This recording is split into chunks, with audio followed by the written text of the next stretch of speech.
తీసుకెళ్తున్నట్లుగా మనకు 13వ అధ్యాయం అని అర్థమవుతుంది.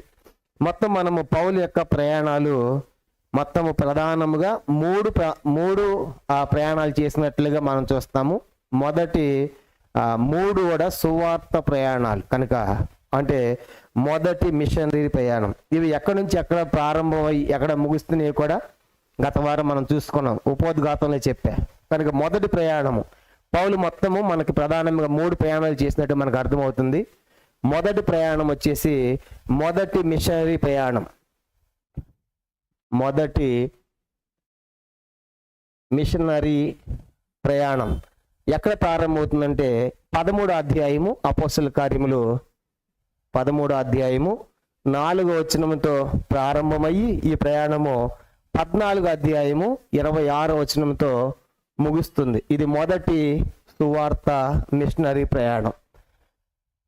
ఉపోద్ఘాతంలో చెప్పాము, అయినా మళ్ళీ ఒకసారి ఇది జ్ఞాపకం చేసుకుని మొదటి ప్రయాణం ప్రారంభిస్తాం. రెండో ప్రయాణం వచ్చేసి రెండవ మిషనరీ ప్రయాణం.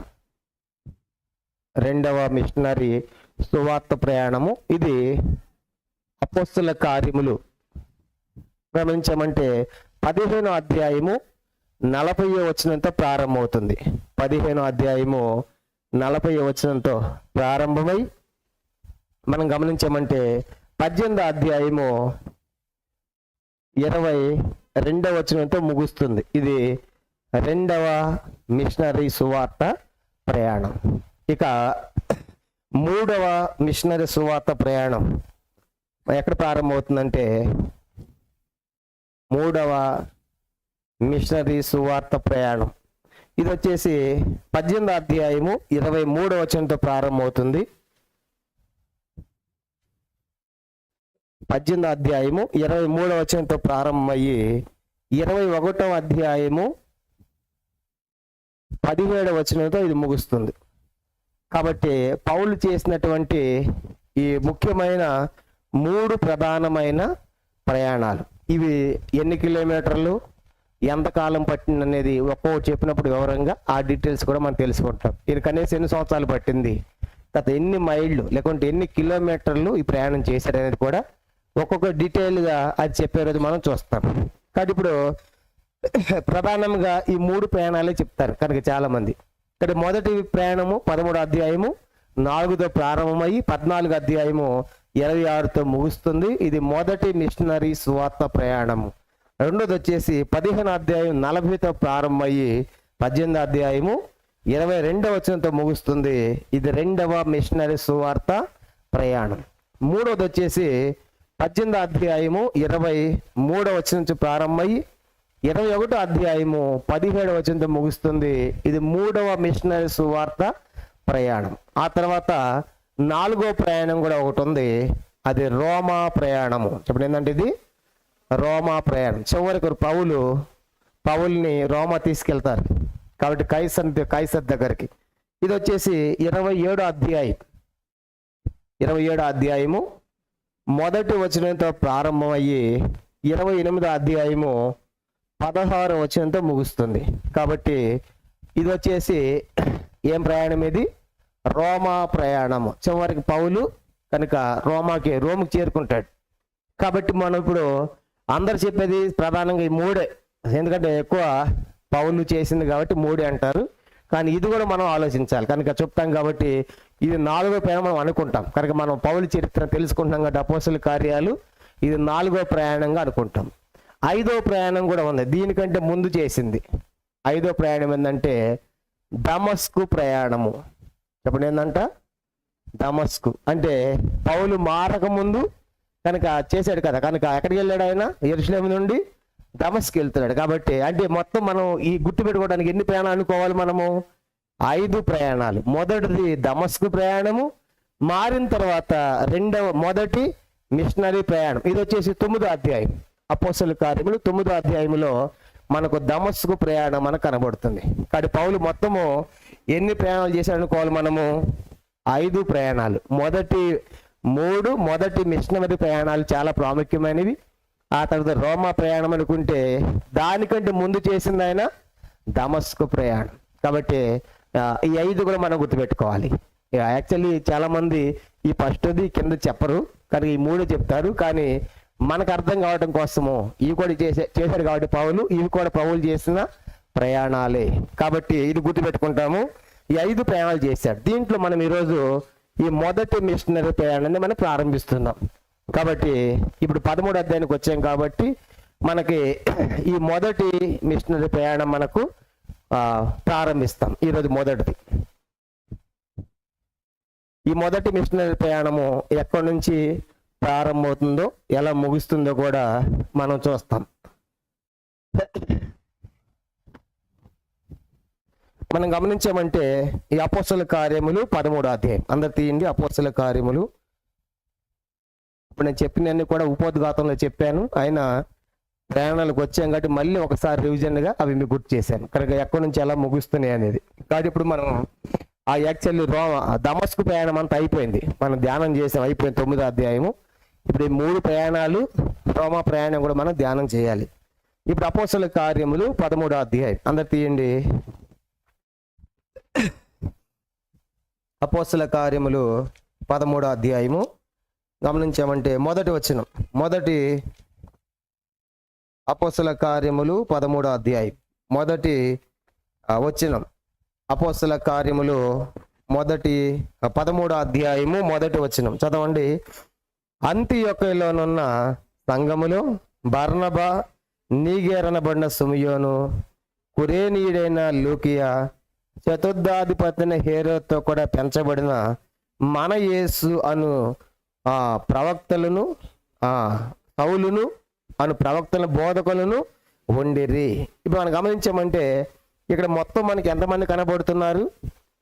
అంత్యోక సంఘంలో వీళ్ళంతా బోధకులు, ప్రవక్తలు, అంటే వాక్యం చెప్పే సామర్థ్యం కలిగిన వారు. ఎవరంటే వాళ్ళు బర్నబా, తర్వాత నీగెరబడిన సుమియోను 2, 3వది కురేనీయుడైన లూకియా, 4వది చతుర్థాధిపతిని హేరోతో పెంచబడిన మన యేసు, తర్వాత సౌలును ప్రవక్తల బోధకులు ఉండిరి. మొత్తం మనకి దాదాపుగా ఎంతమంది కనబడుతున్నారు?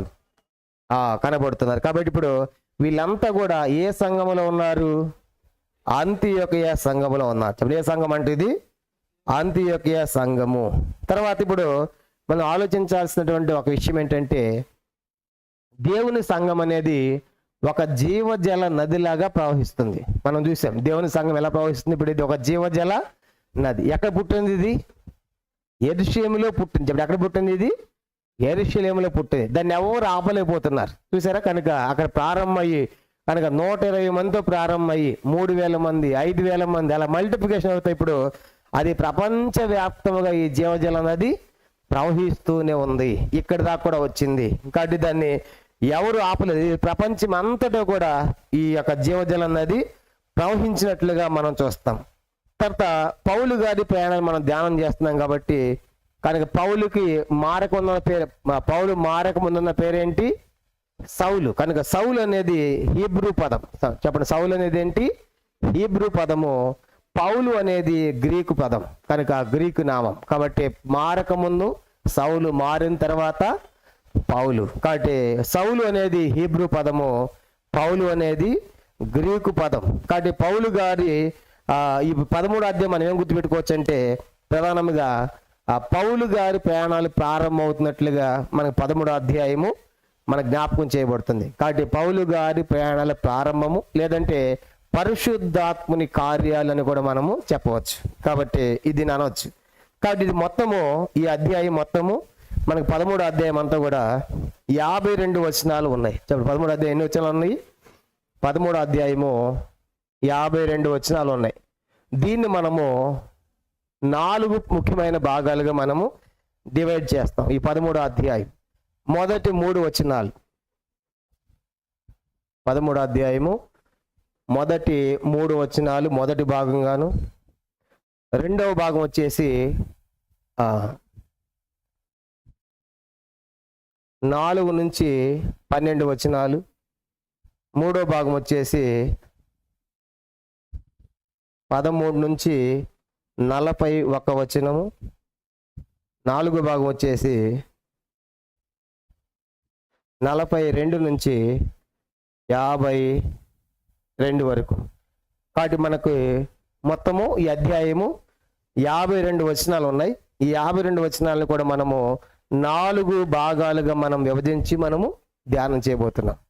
దీంట్లో పౌలు ప్రయాణాల్లో ఈ అధ్యాయం ఇప్పుడు మనము మన గ్రంథ వివరణ మనం తెలుసుకుంటున్నాం కనుక, అంటే అసలు ప్రతి అధ్యాయము కూడా ఏముంది ఈ గ్రంథంలోని గ్రంథ వివరణ ప్లస్ పౌలు ప్రయాణాలు కూడా రెండు ఉంటుంది. కాబట్టి ఇది ఎందుకు డివైడ్ చేసామంటే ఇది గ్రంథ వివరణ, దీంట్లో ఏముంది అనే సంగతులు కనుక ఒక్కొక్క భాగములు ఒక ప్రాముఖ్యమైన సంగతి జరిగింది అనే విషయం మనం గుర్తుపెట్టుకోవాలి.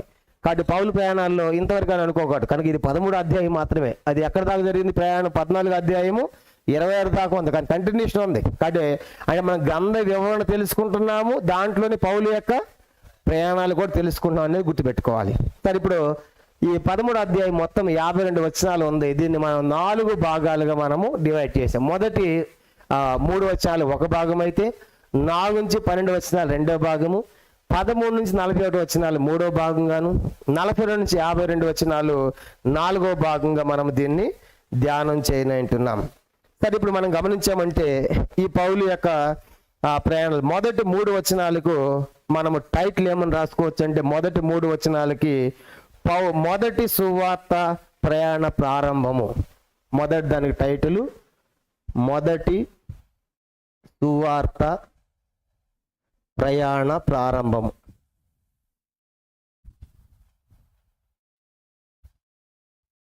కాబట్టి మొదటి 3 వచనాలకి మొదటి సువార్త ప్రయాణ ప్రారంభం అని రాసుకోవచ్చు. కాబట్టి ఈ మొదటి 3 వచనాలు, కానీ ఇది ఎక్కడ ప్రారంభమవుతుంది ఈ యొక్క మొదటిది అనే విషయము మనం గుర్తుపెట్టుకుంటే ప్రతి ప్రయాణం కూడా అంతియోక్యలోనే ప్రారంభమయ్యి మళ్ళీ ఎక్కడ ముగుస్తుంది, అంతియోక్కే. కాబట్టి గుర్తుపెట్టుకోవాలి. ఇంకోటి విషయము, మొత్తం మనకు 2 అంత్యోక్యలు కనబడుతున్నాయి. చూడండి ఇక్కడ పటంలో ఇక్కడ 2 అంత్యోక్యలు, ఇది ఇక్కడ ఒక అంత్యోక్య ఉంది, ఇది వచ్చేసి సిరియాలోని అంత్యోక్య. ఇక్కడ ఒక అంత్యోక్య ఉంది, ఇది పిసిదియాలోని అంత్యోక్య అంటారు. కనుక అంత్యోక్య 2 కాదు, కనుక ఇక్కడ ఒకటేమో ఇది ఎక్కడ సిరియా దేశంలో ఉంది, ఇదేమో పిసిదియాలో అంత్యోక్య. పౌలు ప్రయాణాలు ప్రారంభమైందంతా కూడా ఇక్కడ నుంచి, కనుక ఇక్కడ నుంచి ప్రారంభం అన్ని తిరుక్కుంటూ వచ్చి ఇక్కడే ముగుస్తుంది అన్నమాట. అందుకే సండే స్కూల్ ఒక పాట ఉంది, పౌలు జీవితం ప్రభు సేవకు అంకితమైన చరణం అనే పాటలో ఇవన్నీ కూడా దాంట్లో వస్తాయి. కనుక వచ్చే వారం ప్రభు చిత్తం అయితే ఆ పాట కూడా పాడిస్తాం. కానీ ఇప్పుడు ఇక్కడ అంత్యోక్యలో ప్రారంభమయ్యి ఇవన్నీ కూడా మళ్ళీ అంత్యోక్య ముగిస్తాను మొదటి ప్రయాణము. సేమ్ రెండోది కూడా అంతే, ఇక్కడే ప్రారంభమయ్యి మళ్ళీ తిరిగి వచ్చి ఎక్కడే ముగుస్తుంది. మూడోది కూడా అంతే. కాబట్టి ఇది సిరియా దేశంలోని అంత్యోక్య అని గుర్తుపెట్టుకోవాలి. ఇది వచ్చేసి పిసిదియాలోని అంత్యోక్య. కాబట్టి పౌలు ప్రారంభిస్తుంది ఇక్కడ నుంచి అనే విషయము ప్రధానంగా మనం గుర్తుపెట్టుకోవాలి. సరే, ఇప్పుడు మనం చూసామంటే ఈ యొక్క మొదటి సువార్త ప్రయాణం ప్రారంభం గమనించినప్పుడు మనకి ఈ యొక్క రోమీయులకు ఇవి చాలా ముఖ్యమైన పట్టణాలు. కనుక ఈ యొక్క అంత్యోక్య అనేది తర్వాత అలెగ్జాండ్రియా అనేది, రోమా అనేవి ఇవన్నీ కూడా మరి సిరియా దేశం అంత్యోక్య ఇవన్నీ కూడా రోమా సామ్రాజ్యానికి చాలా ముఖ్యమైన పట్టణాలు. చూడండి, బైబిల్ కూడా మనం చూసామంటే మనకి ఇవి కనబడతాయి. కనుక కింద మన పటంలో కూడా చూడండి ఇక్కడే ఉంది, ఇక్కడ అలెగ్జాండ్రియా అని చూడండి. కనుక ఇదొకటి మనం గమనించండి, అంత్యోక్య. తర్వాత ఇంకా మనం గమనించామంటే రోమ్. కనుక రోమ్ ఎక్కడ కనబడుతుంది మనకి, చూడండి ఇక్కడ ఉంది రోమ్ ఇక్కడ అన్నమాట. కాబట్టి ఇప్పుడు అంతా ఎవరి పరిపాలన ఇదంతా కూడా ఇప్పుడు రోమా సామ్రాజ్యం. యేసు మసీలు వేసింది కూడా ఎవరు, రోమీలే. కాబట్టి ఇలా ముఖ్యమైన పట్టణాలు, రోమ్ అనేది ఒక ముఖ్యమైన పట్టణము, ఇక్కడ అలెగ్జాండ్రియా అనేది కూడా ఒక ముఖ్యమైన పట్టణము, అంతియోక్య అనేది కూడా ఒక ముఖ్యమైన పట్టణం. ఎవరికి ఇవన్నీ కూడా రోమా సామ్రాజ్యానికి. ఆయా ప్రాంతాల్లో వాళ్ళు గవర్నర్లు పెట్టేవాళ్ళు. కాబట్టి గవర్నర్లు పెట్టి గవర్నర్ల ద్వారా ఈ పరిపాలన నడిపించేవాళ్ళు. కాబట్టి చాలా ముఖ్యమైన పట్టణాలుగా మనకు కనబడతాయి. కనుక సిరియా దేశం వచ్చేటప్పటికి వాళ్ళకి ముఖ్యమైన పట్టణం ఏంటి, రోమీలకి అంతియోక్య అని గుర్తుపెట్టుకోవాలి. కాబట్టి ఇప్పుడు రోమా కానీ అలెగ్జాండ్రియా కానీ అంతియోక్య కానీ ఇవన్నీ కూడా ముఖ్యమైన పట్టణాలుగా ఆ రోమా సామ్రాజ్యానికి మనం చూస్తాం. అయితే ఇప్పుడు మనం చదువుకున్నటువంటి అధ్యాయంలో సంఘం అనేది గ్రంథ వివరణ మనం చూసినప్పుడు సంఘం అనేది ఏదో ఒక కులానికో ఒక ప్రాంతానికో ఒక భాషకో సంబంధించింది కాదు అనే విషయం గత వారం చెప్పాను. వీళ్ళంతా కూడా ఒక ప్రాంతానికి సంబంధించిన వాళ్ళు కాదు. అపోస్తల కార్యం 13వ అధ్యాయం, అపోస్తల కార్యములు 13వ అధ్యాయం. ఈ అంత్యోకుల సంఘం ఉన్నటువంటి వారి గురించి మనం చూసినప్పుడు మనం చూసామంటే ఎవరున్నారని అంత్యోకుల సంఘములో బర్నబా అని చూస్తాం. చూడండి, బర్నబా. ఈ బర్నబాది ఏ ప్రాంతం అని చెప్పాం మనము? చెప్పండి, బర్నబాది ఏ ప్రాంతం అంట? కుప్ర. చూడండి, ఇది కానీ కుప్ర మనం పటం కనబడుతుంది కదా. బర్నబా అనేది ఈ కుప్రా ద్వీపంలో పుట్టాడనమాట. ఇది మధ్యధర సముద్రములో ఒక పెద్ద ద్వీపం అనమాట. కనుక ఈ కుప్ర అనేది అప్పుడు ఈ యొక్క బర్నబా ఎవరని చూసాం మనం 4వ అధ్యాయం మనం చూస్తాం. అపోస్తలుల 4వ అధ్యాయంలో ఒక లేవి వంశానికి సంబంధించిన వాడు. అపోస్తలుల కార్యములు 4వ అధ్యాయం ఒకసారి చదువుదాము. అపోస్తలుల కార్యములు 4వ అధ్యాయం. ఈ బర్నబా గురించి అపోస్తలుల కార్యం 4:36 చదవండి.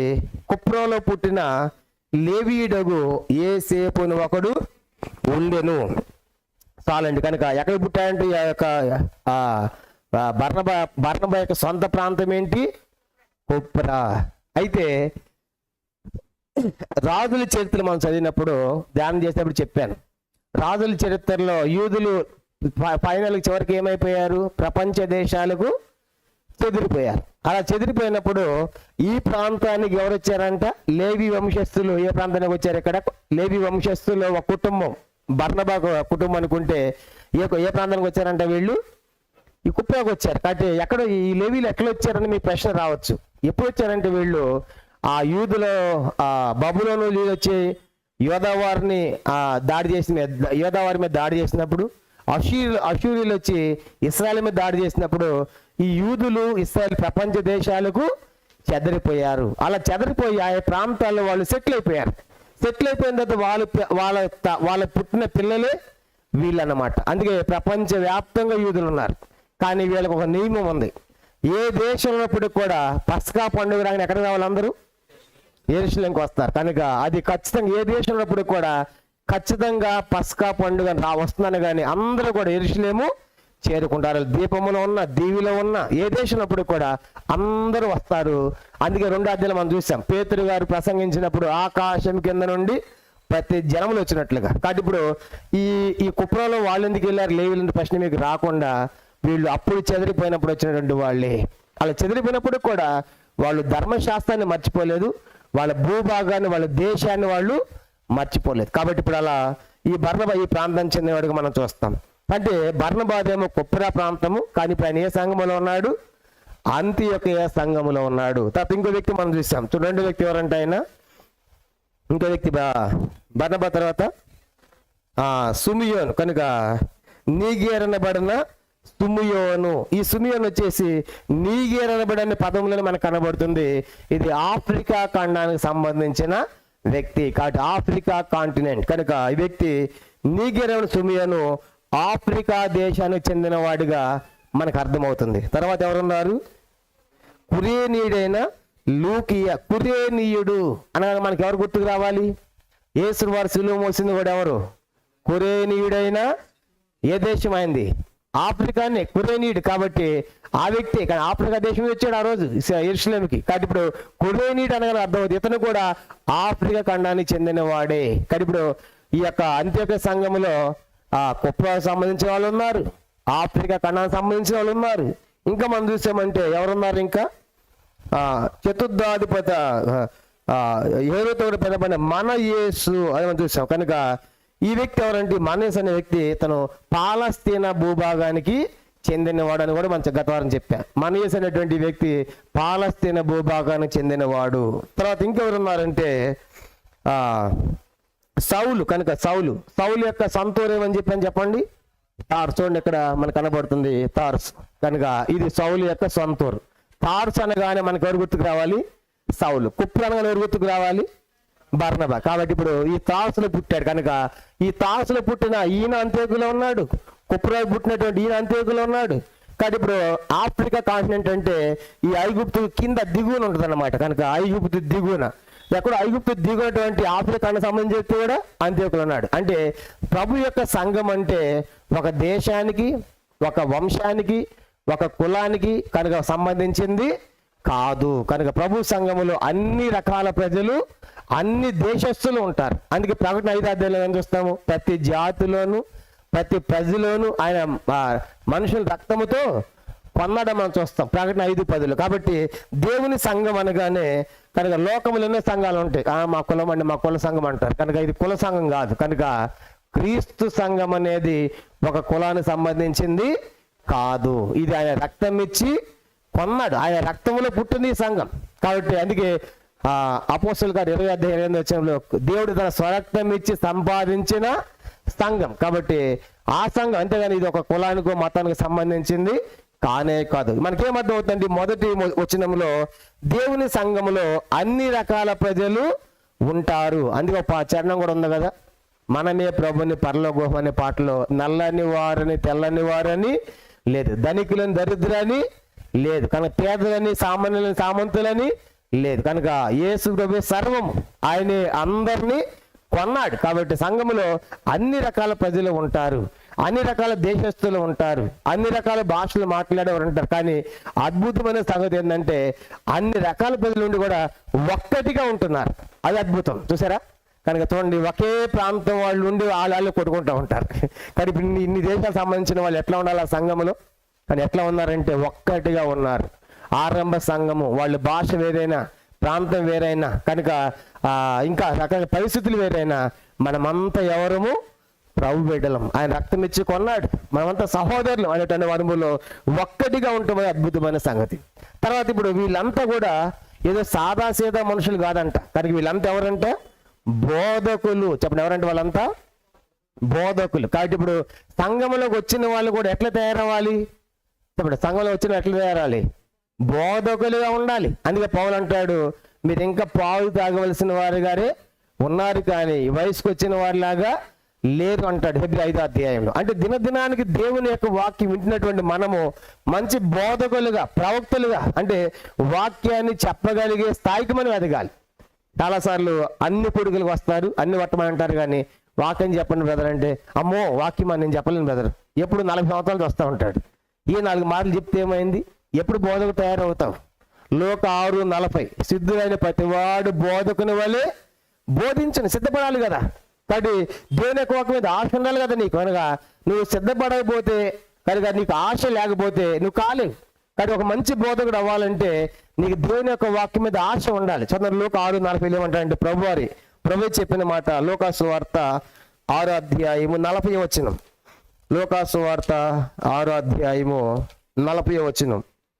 శిష్యుడు తన బోధకుని నుండి అధికుడు కాడు, సిద్ధుడైన ప్రతి వాడు తన బోధకుని వలె బోధించును. చూసారు? కనుక బోధకులు అవ్వాలంటే ఎట్లా ఉండాలంటే మనము సిద్ధపడాలి. సిద్ధపడాలంటే దేవుని యొక్క వాక్యాన్ని చక్కగా ధ్యానం చేయాలి. చూడండి, పెద్దానికి మనం సిద్ధపడతాం కదా. ఎయిర్పోర్ట్కి పోవాలి, 2-3 గంటల ముందే రెడీ అయిపోతావు, కనుక సిద్ధపడతావు. ట్రైన్కి పోవాలి, ఒక అరగంట ముందే ఉంటావు స్టేషన్లో. బస్గా వెళ్ళాలి, ఒక 10 నిమిషాల ముందే ఉంటావు. అంటే పెద్దానికి సిద్ధపాటు ఉండగా, మరి అలాగే దేవుని యొక్క వాక్యం కూడా మనం చెప్పాలన్నటువంటి సిద్ధపాటు సంఘములో ఉన్నటువంటి మనము అలాగూ బోధకులుగా, ప్రవక్తలుగా వాక్యం చెప్పగలిగే స్థాయికి మనము ఎదగాలి. అంతేగాని నాకు రాదు అని అనకూడదు. కాబట్టి మనం ఏం నేర్చుకుంటున్నామంటే ఈ 13వ అధ్యాయంలో వాళ్ళు రకరకాల ప్రాంతాలకు సంబంధించి ఒక్కటిగా ఐక్యతగా ఉంటూ ఒక మంచి బోధకులుగా, ప్రవక్తలుగా దేవుని యొక్క వాక్యం చెప్పేవాళ్ళుగా మనకు కనబడుతున్నారు.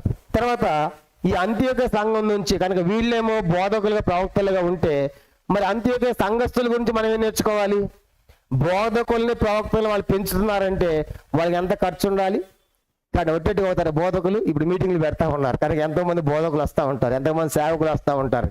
వాళ్ళకి మంచి భోజనాలు పెట్టాలి, కనుక కలిగిన గిఫ్ట్ ఇవ్వాలి, కనుక ఎంతో ఖర్చుతో కూడింది. కాబట్టి బోధకుల్ని పెంచడం అంటే అంత తమాషా కాదు. కనుక బోధకులు పెంచాలంటే కొంత సమర్పణ కూడా ఉండాలి, క్రయం కూడా చెల్లించాలి. కాబట్టి ఇప్పుడు ఈ యొక్క అంత్యోక్య సంఘం మనం ఏం నేర్చుకుంటామంటే, వీళ్ళు బోధకులు పెంచారంటే అర్థం ఏంటంటే ఎంతోమంది వెళ్ళాలి, ఇక్కడ నుంచి ఎంతోమంది బోధకులు మేము తయారు చేయాలి, ఇక్కడ నుంచి ఎంతోమంది సువార్తికులు వెళ్ళాలి, ఎంత ఖర్చు అయినా పర్వాలేదు కానీ చెప్పేసి వాళ్ళు బోధకులు పెంచుతున్నారంటే ఈ సంఘం నుంచి నేర్చుకోవాల్సింది ఏంటంటే ఇది మంచి సమర్పణ కలిగిన సంఘం. కాబట్టి సేవకుల్ని, బోధకులు, సిటీలో కొన్ని స్థలాల్లో సేవకులు లేరు, కనుక సేవకులు లేరు, వాళ్ళు నడిపిస్తారు. ఏంటి అంటే వద్దు బదులు సేవకు ఉంటే నెలకు 30,000 ఖర్చు అయిపోతే ఎందుకు, మేము నడిపించేసుకుంటాం.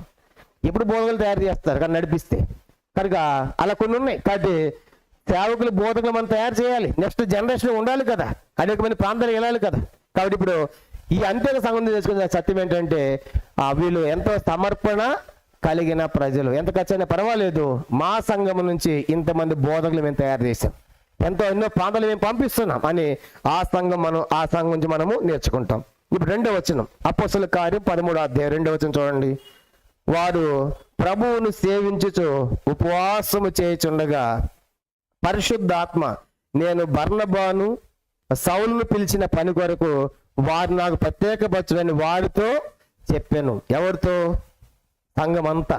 వాళ్ళు ఆ సంఘంలో బోధకులుగా ఉండి ఉపవాసం ప్రభువుని సేవిస్తూ ఉన్నప్పుడు పరిశుద్ధాత్మ దేవుడు చెప్తున్నాడు, వీళ్ళందరిలో దేవుడు ఇద్దరిని కోరుకుంటున్నాడు. ఎవరిని? బర్నబాను సౌలు. కనుక వాళ్ళతో నాకు పని ఉంది, నా పని కోసం వాళ్ళు మీరేం చేయండి, వాళ్ళ కోసము ప్రత్యేకపరచండి. మరి మిగతా వాళ్ళు కూడా పని ఉంది, మిగతా వాళ్ళకి సంఘంలో పని ఉంది. కానీ మిగతా వాళ్ళు ఏం చేయాలి? సంఘంలో మిగతా వాళ్ళు పని ఉంది, వీళ్ళు మాత్రం ప్రత్యేకంగా సపరేట్ చేయండి. బర్నబాని పౌలుని వాళ్ళతో నాకు ప్రత్యేకమైన పని ఉంది కాబట్టి వాళ్ళ ప్రత్యేకమైన పని కోసం వాళ్ళు ప్రత్యేకపరచండి అంటే మిగతా వాళ్ళకి పని లేదని అర్థం కాదు. చూడండి, అందరూ బయటికి వెళ్తే సంఘం లోపల ఇక్కడ ఎవరు చూడాలి? మొత్తం అందరు బోధకులు బయటికి వెళ్తే ఇక్కడ ఎవరు చూడాలి? కాబట్టి అందరు సువార్తకు వస్తే ఇక్కడ టీలు ఎవరు పెట్టాలి, టిఫిన్ ఎవరు చేయాలి అంటే ఎవరి పని వాళ్ళకి ఉంది. అంటే వీళ్ళు ముఖ్యమైన వాళ్ళు కాదని అర్థమా? అంటే సువార్తకి వెళ్ళాడు పెద్ద టీచర్ కాబట్టి, బోధకులు కాబట్టి వాళ్ళు తీసుకెళ్ళాము, వీళ్ళు వంటలు అనుకుంటామా? కాదు. కనుక వీళ్ళందరూ ఒకటే. కాబట్టి అయితే దేవుడు ఎవరికి ఇచ్చిన పని వాళ్ళు చెయ్యాలి. ఇప్పుడు దేవుడు అంటాడు, బర్నబా పౌలు వీళ్ళిద్దరు స్పెషల్ ఏం కాదు, అందరితో వాళ్ళెంత వీళ్ళు కూడా అంతే. మొదటిసారి చెప్పా, 12 మంది అపోస్తులు ఎంత, పౌలు కూడా అంతే. దాంట్లో ఎక్కువ తక్కువలు ఏమీ లేవు. కానీ వాళ్ళకి ఇచ్చిన వరాలు, వారికి ఇచ్చిన వాగ్దానాలు బట్టి దేవుడు నడిపిస్తాడే తప్ప ఈ పౌలు ఎక్కువ మిగతా వాళ్ళు తక్కువ అని మనం ఎప్పుడు కూడా అంచనా వేయకూడదు. మందిరాలు కూడా వంటలు చేసేవాళ్ళంటే ఆ వంటలు అనుకోకూడదు, కనుక నేను పాటలు పాడేవాడు అనుకోకూడదు. కనుక నువ్వెంత ఆమె కూడా అంతే, అందరూ ఒకటే. కానీ ఎవరికి ఇచ్చిన పని వాళ్ళు మనము చేస్తున్నాం అని గుర్తుపెట్టుకోవాలి. కానీ ఇప్పుడు మనం ఏం చూస్తామంటే ఇక్కడ వాళ్ళు ఉపవాసంతో ప్రార్థన చేసినప్పుడు దేవుడే, పరిశుద్ధాత్మ దేవుడే వారిని ఈ సువార్త ప్రయాణం కోసము వాళ్ళు బయట తీసుకురమ్మని కోరుతున్నాడు. ఈ సువార్త ప్రయాణాలు పౌలు చేయటం లేదు, పౌలు తనంతటి తాను వెళ్ళాలనుకోవటం లేదు. చెప్పండి, ఎవరు తీసుకెళ్తున్నారు? సో ఈ సువార్త ప్రయాణాల కోసం పిలుస్తుంది ఎవరు? పరిశుద్ధాత్మ దేవుడు. కనుక ఎవరు చెప్తున్నారంటే అక్కడ సంఘాన్ని చెప్తున్నాడు. కనుక వాళ్ళని ఉపవాసంతో ప్రార్థన చేస్తున్నప్పుడు పరిశుద్ధాత్మ దేవుడు అంటాడు, బర్నబాను పౌలును పిలిచిన పని కొరకు నాకు వాళ్ళని ప్రత్యేకపరచ చెప్పారు. కాబట్టి దేవుడు ఎంతోమంది ఉండొచ్చు, కానీ వాళ్ళకి ఇచ్చిన తలాంతులు, వాళ్ళకి ఇచ్చిన పనులు వేరే. కాబట్టి మనకిచ్చిన పని మనం చేయాలి. ఇప్పుడు వీళ్ళిద్దరు బయటికి వెళ్తారు సేవకి, సంఘము లోపల కార్యక్రమాలు మిగతా వాళ్ళు చేయాలి, అక్కడ బోధ వీళ్ళు చేయాలి. అంతేగాని వాళ్ళు ఎక్కువ వీళ్ళు తక్కువ అని ఎప్పుడు కూడా అనుకోకూడదు. ఎందుకంటే ఇంకో సంగతి కూడా చెప్పాలి మీకు. ఇక మనకి మాటికి బర్నబా పౌలు అంటాడు.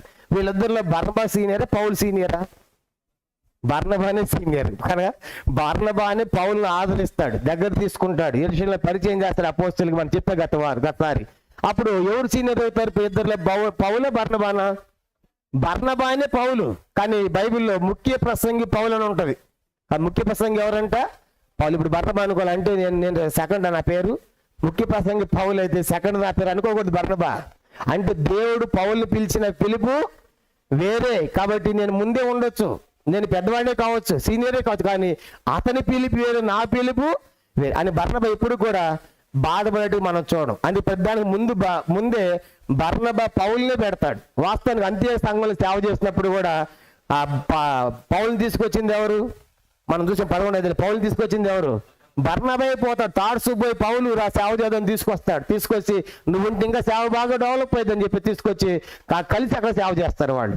అంటే బర్నబా ఎప్పుడు కూడా ఏంటి, నేను ముందు కదా నా ద్వారా వచ్చేవాడు కదా పౌలు, కాబట్టి అతని ముఖ్య ప్రసంగం ఏందని ఎప్పుడు కూడా ఫీల్ అన్నట్టుగా మనకి ఎక్కడ కనబడదు. కాబట్టి దేవుని సేవలో ఎక్కువ తక్కువ అనుకోకూడదు. దేవుడు ఎవరికి ఇచ్చినటువంటి పిలుపు వాళ్ళని గుర్తుపెట్టుకోవాలి. కాబట్టి పౌలుకి ఇచ్చిన పిలుపు ఎంతో గొప్పది. ఎందుకు చెప్తాడు కదా, ఇతను నా నామం కొరకు ఎన్ని శ్రమలు అనుభవించాలి అతనికి చూపిస్తాను. కాబట్టి అది ఎరిగి పౌలు అలా ప్రయాణం చేస్తున్నాడు. కాబట్టి మనకేం అర్థమవుతుందంటే ఆ యొక్క బోధకులందరి మధ్యలో ఉపవాసం చేస్తున్నప్పుడు వీళ్ళిద్దరి పేర్లు పిలిచాడు దేవుడు. బర్నబాను పౌలుకు నా కోసం వాళ్ళని ప్రత్యేక పరచనని దేవుడు చెప్పినప్పుడు సంఘములో పెద్దలు, నాయకులు, సేవకులు అందరూ కూడా ఏం చేస్తున్నారు? 3వ వచనం చూడండి, 3వ వచనం. అంతటా వారు ఉపవాసం ఉండి ప్రార్థన చేసి వారి మీద చేతుల నుంచి వారిని పంపారు. ఎవరు వారంటే? వాళ్ళంటే ఎవరు? సంఘము అంతా కూడా. కనుక సంఘముల పెద్దలు, విశ్వాసులు, నాయకులు అందరూ కూడా, సంఘం అంతా కూడా కలిసి ఇప్పుడు ఏం చేస్తుందంటే వీళ్ళిద్దరి కోసం ఏం చేస్తుందంటే ఉపవాసం ఉండి ప్రార్థన చేశారు. కాబట్టి ప్రభా, మరి బర్నబా నువ్వు కోరుకుంటున్నావు, పౌలు నువ్వు కోరుకున్నావు ఆయన సేవ కోసం, వాళ్ళు అభిషేకించు, వాళ్ళ కోరిక అని చెప్పేసి వాళ్ళను ప్రత్యేకపరచడం అంటే ప్రతిష్ఠ చేయటం. ప్రత్యేకించడం అంటే ఏంటి? ప్రతిష్ఠ చేసుకోవటం. కనుక ప్రతిష్ఠ కోవటం అంటాం. కనుక మందిర ప్రతిష్ఠ అంటాం. అర్థం అంటే ఏంటి? ఈ మందిరము దేవునికి అని అర్థం. వాస్తవానికి అసలు మందిర ప్రతిష్టను మనం పెట్టకూడదు, ఎందుకంటే మన మందిరాలకు అది తగదు. మందిర ప్రతిష్ఠ అంటాం కానీ అక్కడే తింటాం, అక్కడే పండుకుంటాం. అసలు మందిర ప్రతిష్ఠ చేయటం అంటే అర్థం ఏంటంటే చూడండి, కొన్ని సిఎస్ఐ చర్చెస్ అది చూసినప్పుడు ఆరాధన అయిపోయిన తర్వాత వెంటనే ఏం చేస్తారు? మందిరాలకి తాళాలు వేస్తారు. అర్థం ఏంటి? అక్కడ దేవుడే, అంతే, మనుషులు ఉండకూడదు అని అర్థం. మనం అదనమాట ప్రతిష్ఠ చేయటం అంటే ఇది దేవునికే కేటాయించాం, దీంట్లో మనుషులు ఉండకూడదు. మనకు మందిరాలు చిన్నవి కాబట్టి స్థలాలు లేవు కాబట్టి అక్కడే తింటాం, అక్కడే మీటింగ్, అక్కడే పడుకుంటాం అని తప్పని నేను చెప్పడం లేదు. అసలు ప్రతిష్ఠ అంటే అర్థం ఏంటంటే ఇది దేవునికి అని చెప్పడం.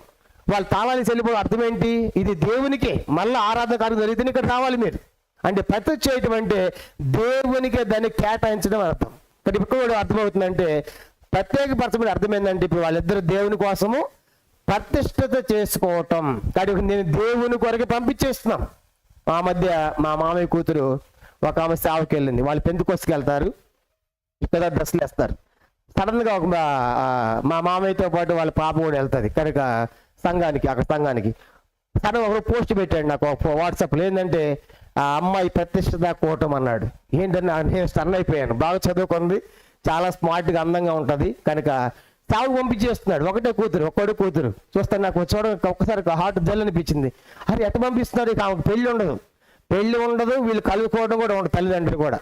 సేవకి వెళ్ళిపోతారు, ఎక్కడెక్కడ వాళ్ళు పంపించేస్తారు సేవలు ఉండిపోవటం. నేను ఫోన్ చేశాను, ఎందుకు నేను సేవలు ఉండి కూడా సేవకు పంపిస్తుంది, నాకు బాధ అనిపించింది. ఎందుకంటే అది పెళ్లి చేసుకుంటే పిల్ల జలతో తల్లిదండ్రులు ఉంటుంది కదా, అట్లా చేయొచ్చు కదా అంటే వాళ్ళ నియమం వాళ్ళకు ఉంది. కనుక మేము దేవుని కోసం చేసాము, ఆ బిడ్డను ప్రతిష్ఠ చేసాము అంటే పెళ్లి ఉండదు అనమాట.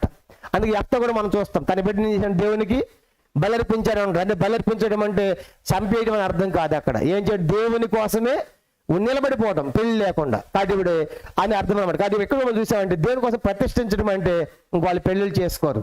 అందుకే 3 రకాల ప్రజలు ఉన్నారు. నపంసకులుగా చేయబడిన వాళ్ళు ఉన్నారు, మనుషుల చేత నపంసకులుగా చేసిన వారు ఉన్నారు, నపంసకులు పుట్టినవారు, రెండవది మనుషులు నపంసకులు చేయబడిన వారు, మూడవది తాము నపంసకులుగా దేవుని కోసము చేసుకున్నాం. అంటే అర్థం ఏంటి? ఏ పెళ్లిళ్ళు లేకుండా దేవుని కోసం ఉంటాం. కనుక 3 రకాలు ఉన్నారు. కానీ ప్రతిష్ఠ చేయటం అంటే ఏంటంటే అర్థం ఏంటంటే ఇక దేవుని కొరకే అని చెప్పడం. కానీ వాళ్ళు దేవుని కోసం వాళ్ళు కేటాయించండి. కనుక వాళ్ళకి సంఘముల బాధ్యతలు కాదు, వాళ్ళు దేవుని పని కొరకు ప్రతిష్టమని చెప్పారు. సంఘం అంతా ఉపవాసం ఉన్నారు, ప్రార్థన చేశారు, వాళ్ళ మీద చేతులు పెట్టారు. ఇప్పుడు బర్నబాను ఆ పౌలు ఇద్దరిని కూడా ఎక్కడ పంపిస్తున్నారు? వాళ్ళు సేవకు పంపిస్తున్నారు.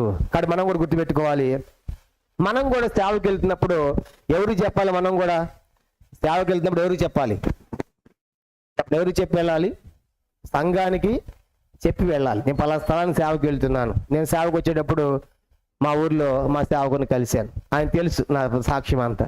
అన్న సేవకి వెళ్ళిపోయి రాబోయే ముందు మా సంఘంలో ఒక మీటింగ్ పెట్టి అందరికి భోజనాలు పెట్టి నా సేవ పిలుపు సాక్ష్యాన్ని పంచుకుని వాళ్ళందరి మధ్యలో నేను సాక్ష్యం చెప్పి సేవకు వచ్చాను. అంటే ఎవరికి చెప్పొచ్చాను నేను సేవకు వెళ్తున్నానని? మా స్థానిక సంఘానికి. ఇప్పుడు కూడా నా కోసం అక్కడ ప్రార్థన చేస్తారు. కాబట్టి మనం ఎక్కడ వెళ్తున్నప్పుడు ఎవరికి చెప్పాలి? మనము సంఘానికి చెప్పి వెళ్ళాలి. నువ్వు ఎక్కడ బోధకుడు అయినా, ఎక్కడ పరిచర్కి వెళ్ళినా ఎవరు పంపించాలి? నిన్ను సంఘం పంపించాలి. ఇప్పుడు ఎవరు పంపించాలి? సంఘం పంపించాలి. అప్పుడు సంఘానికి రెస్పాన్సిబిలిటీ ఉంటుంది, బాధ్యత ఉంటుంది, నీకోసం వాళ్ళు ప్రార్థన చేస్తారు. కాబట్టి ఇప్పుడు మనకేం అర్థం అవుతుందంటే ఈ సువార్త ప్రేమ ఒట్టొట్టిగా పోవట్లేదు, వాళ్ళంతా ఉద్యోగంగా పోవట్లేదు. ఎవరు పంపిస్తున్నారు వాళ్ళని? సంఘం పంపిస్తుంది. ఎవరు పంపించమన్నారు?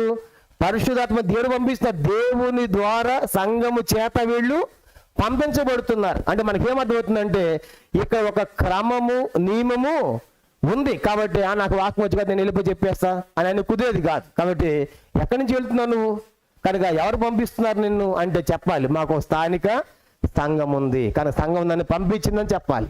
కొన్నిసార్లు మనం వెళ్ళినప్పుడు బ్రదర్ మీరు బాగా చెప్పారు సార్ బ్రదర్, మళ్ళీ మళ్ళీ రావాలంటారు. అప్పుడు ఏమంటారు మనం, ఖచ్చితంగా వస్తా అంటాం మనం జనరల్గా. కానీ ఏం చెప్పాలి మనము, సంఘం పంపిస్తే మరలా వస్తాం, లేదంటే పెద్దలు పంపిస్తే హెబ్రోన్కి పంపిస్తుంటారు చాలా స్థలాలకి. చాలా మంది మీటింగ్స్ అయిపోయిన తర్వాత అన్న మళ్ళీ 3 రోజులు రావాలంటారు. ఒక మళ్ళీ పిలిస్తే ఒట్టు, ఎందుకు ఆకాశం అనమాట ఉంటుంది ఆ మూమెంట్ అంతా, మళ్ళీ అయిపోయింది అనమాట. అప్పుడు అంటాం సరే ప్రార్థన చేయాలి ప్రభు సమయంలో అంటాం. మళ్ళీ ఎవరు పంపించాలి, మళ్ళీ పైన నాయకులు సంఘం ఏం చేయాలి, పంపించాలి. కాబట్టి సంఘం పంపిస్తే ప్రజలకు కూడా ఎంతో క్షేమం. అది అంటే ఇక్కడ మనం ఏం తెచ్చుకోవాలంటే ఒక సంఘానికి ఒక క్రమము నియమము ఉంది. కాబట్టి వాళ్ళు సంఘం ప్రార్థన చేసి పెద్దలు నాయకులు ప్రజలందరూ కూడా ప్రార్థన చేసి ఇద్దరిని పంపిస్తున్నారంటే మనము కూడా సంఘము చేత పంపబడాలి. కాబట్టి సంఘం మనల్ని పంపించాలనేది మనకు అర్థమవుతుంది. కాబట్టి మొదటి 3 వచనాల్లో మొదటి సువార్త ప్రయాణం ఏమవుతుంది, ప్రారంభమవుతుంది. ఎలా ప్రారంభమవుతుంది, ప్రార్థనతో. చెప్పండి ఎలాగో చెప్పండి. ఎవరు ప్రార్థన, సంఘము ప్రార్థన. అందుకే పరిచర్యకు ముందేముండాలి, ప్రార్థన ఉండాలి. అందుకే వారు కూడా పరిచర్యకు ముందే చేశాడు. ఆయన 40 దినాలు అరణ్యానికి వెళ్ళి ప్రార్థనలో ఉన్నాడు. 40 దినాలు శోధించబడి అరణ్యంలో ఉండి 40 దినాల తర్వాత కాలము సంపూర్ణమైంది, దేవుని రాజ్యము స్వాత ప్రకటించి. అంటే 40 దినాల ముందేసి ఏం చేశాడు, ప్రార్థన. మనకేం అర్థమవుతుందంటే సువార్తకు పరిచర్యకు ముందు ప్రాముఖ్యమైనది ఏంటి, ప్రార్థన. కాబట్టి సంఘములో నాయకులు పెద్దలు దేంట్లో ఉండాలి, ప్రార్థనలో ఉండాలి. కాబట్టి చాలా మందికి పెద్ద వయసు ఉంటుంది, ఖాళీగా ఉంటారు. ఖాళీగా ఉండి మీరు దేంట్లో ఉండాలి, ఖాళీగా ఉన్నప్పుడు మిగతా వాళ్ళు ఉద్యోగాలు కాబట్టి కుదరదు. కాబట్టి మీరు ఫ్రీగా ఖాళీగా ఉన్నప్పుడు దేంట్లో ఉండాలి, మనము ప్రార్థనలో ఉండాలనే విషయాలు మనకి అర్థమవుతాయి. కాబట్టి ఇక్కడ సంఘము ప్రార్థన ద్వారా పంపిస్తుంది. కాబట్టి సంఘంలో నాయకులు కానీ పెద్దలు కానీ ఇక్కడ ప్రార్థనలో ఉండాలనే విషయం మనకు అర్థమవుతుంది. కాబట్టి మొదటి 3 వచనాలు మనకేమర్థమవుతుంది, మొదటి సువార్త ప్రయాణ ప్రారంభం మనం చూస్తాం. ఎలా ప్రారంభమైందంటే సంఘము ద్వారా, ప్రార్థన ద్వారా, పరిశుద్ధాత్మ దేవుని ద్వారా ఈ ప్రయాణము ప్రారంభమవుతుంది. చూడండి 4వ వచనం, అపొస్తలుల కార్యములు 13వ అధ్యాయము 4వ వచనం మనం చదువుకుంటాం. 13:4. కాబట్టి వీరంటే ఎవరిద్దరు, బర్నబా పౌలు. కానీ వీరు పరిశుద్ధాత్మ చేత పంపబడిన వారై సెలూకైకి వచ్చి అక్కడ నుండి ఓడ ఎక్కి కుప్రకు వెళ్ళిరి. గమనించండి, ఇప్పుడు వాళ్ళు ఎట్లా పోతున్నారు నా చెప్పారు, సంఘం పంపిస్తున్నారు అని రాయబడిన అనకూడదు. సంఘమే పంపిస్తుంది, కానీ పంపించమని చెప్పింది ఎవరు, 2వ వచనం పరిశుద్ధాత్మ దేవుడు. కానీ ఇప్పుడు సంఘం ప్రార్థన చేస్తే పరిశుద్ధాత్మ చేత నింపబడ్డారు. కాబట్టి సంఘం ప్రార్థన చేయడం ద్వారా పరిశుద్ధాత్మ పంపబడి ఇప్పుడు సువార్తగాళ్ళు సెలూకైకి వచ్చారు. చెప్పండి ఎక్కడికి వచ్చారంట, సెలూకై. చూడండి ఇక్కడ రాయబడింది అంత్యోకయ కనబడుతుంది కదా, అంత్యోకయ అందరి మ్యాప్ చూడండి ఒకసారి. కనుక ఈ అంత్యోకయ పైనే ఉంది, ఏం చెప్పండి, ఇది సెలూకయ పక్కనే ఉంది కదా. పక్కన అంటే జస్ట్ ఎంత ఒక చిన్న ఇంచు కూడా లేదనుకుంటున్నారు. ఈ అంత్యోకయ సెలూకయ దాదాపుగా 35 కిలోమీటర్స్. ఎన్ని కిలోమీటర్లు ఉంది చూస్తాం, చాలా దగ్గర అనుకుంటున్నారు. కనుక ఆ దినాల్లో ప్రయాణాలన్నీ కూడా నడుగుతూ వెళ్ళారు. మనలాగా వాహనాలు, బండ్లు, కార్లు, వ్యాన్లు లేవు. ఆ దినాల ప్రయాణం ఎట్లా వెళ్ళారు, నడుగుతూ. అంటే ఇప్పుడు ఈ అంత్యోకయ నుంచి సెలూకైకి వెళ్ళారు. సెలూకైకి ఎన్ని కిలోమీటర్లు అని చెప్పాము, 35 కిలోమీటర్స్. 35 కిలోమీటర్స్ నడిస్తే ఎంతసేపు పడుతుంది, 35 కిలోమీటర్స్ నడుచుకుంటూ పోతే ఎంతసేపు పడుతుంది, 12 గంటలు. చూసారా, దాదాపుగా 12 గంటలు ఇంక ఎక్కువే. కనుక 35 కిలోమీటర్లు నడవాలంటే అలా నడుచుకుంటా సెలూకైకి వెళ్ళి అక్కడ ఏం చేశారంటే చూడండి, సెలూకైకు వచ్చి అక్కడ వాడేకు కుప్రకు వెళ్ళిరి. అంటే ఈ సెలూకై అనేది ఒక ఓడరేవు ప్రాంతము. చెప్పండి ఏంటంటే ఇదంతా కూడా ఓడరేవు. కాబట్టి ఆ దినాల్లో ప్రయాణం అంతా ఓడల మీద. కాబట్టి ఈ అంత్యోకయ నుండి పౌలు, బర్నబా సెలూకైకి వచ్చారు. ఈ సెలూకై అనేది ఒక ఓడరేవు ప్రాంతం కనుక పోర్ట్ అన్నమాట. కాబట్టి అటు వచ్చి అక్కడ ఓడ ఎక్కారు. ఎక్కడెక్కారు ఓడ, సెలూకైలో ఓడ ఎక్కి ఎక్కడికి వచ్చారంట, కుప్ర. చూడండి కుప్ర కనబడుతుంది కదా. సరిగ్గా ఈ యొక్క సెలూకై నుంచి సరిగ్గా కుప్ర అనే ప్రాంతానికి వచ్చారు. కుప్ర అనే స్థలానికి చేరుకున్నారు. కాబట్టి మనకి ఇక్కడ ఏం అర్థమవుతుందంటే ఈ యొక్క సెలూకై అనేది ఓడరేవు ప్రాంతం అని గుర్తుపెట్టుకోవాలి. అంత్యోక్య నుండి సెలూకియాకి దాదాపుగా 35 కిలోమీటర్స్, 35 కిలోమీటర్ల దూరం ఉంది. అంత దూరం నడుచుకుంటూ వెళ్ళి అక్కడ సెలూకియాలో ఓడ ఎక్కి ఈ సెలూకియా నుండి ఈ కుప్రా ద్వీపానికి చేరుకున్నారు. చూడండి ఏం జరుగుతుంది తర్వాత 5వ వచనం, 4వ వచనమే. సెలూకియాకి వచ్చి అక్కడ నుండి ఓడ ఎక్కి కుప్రకు వెళ్ళిరి.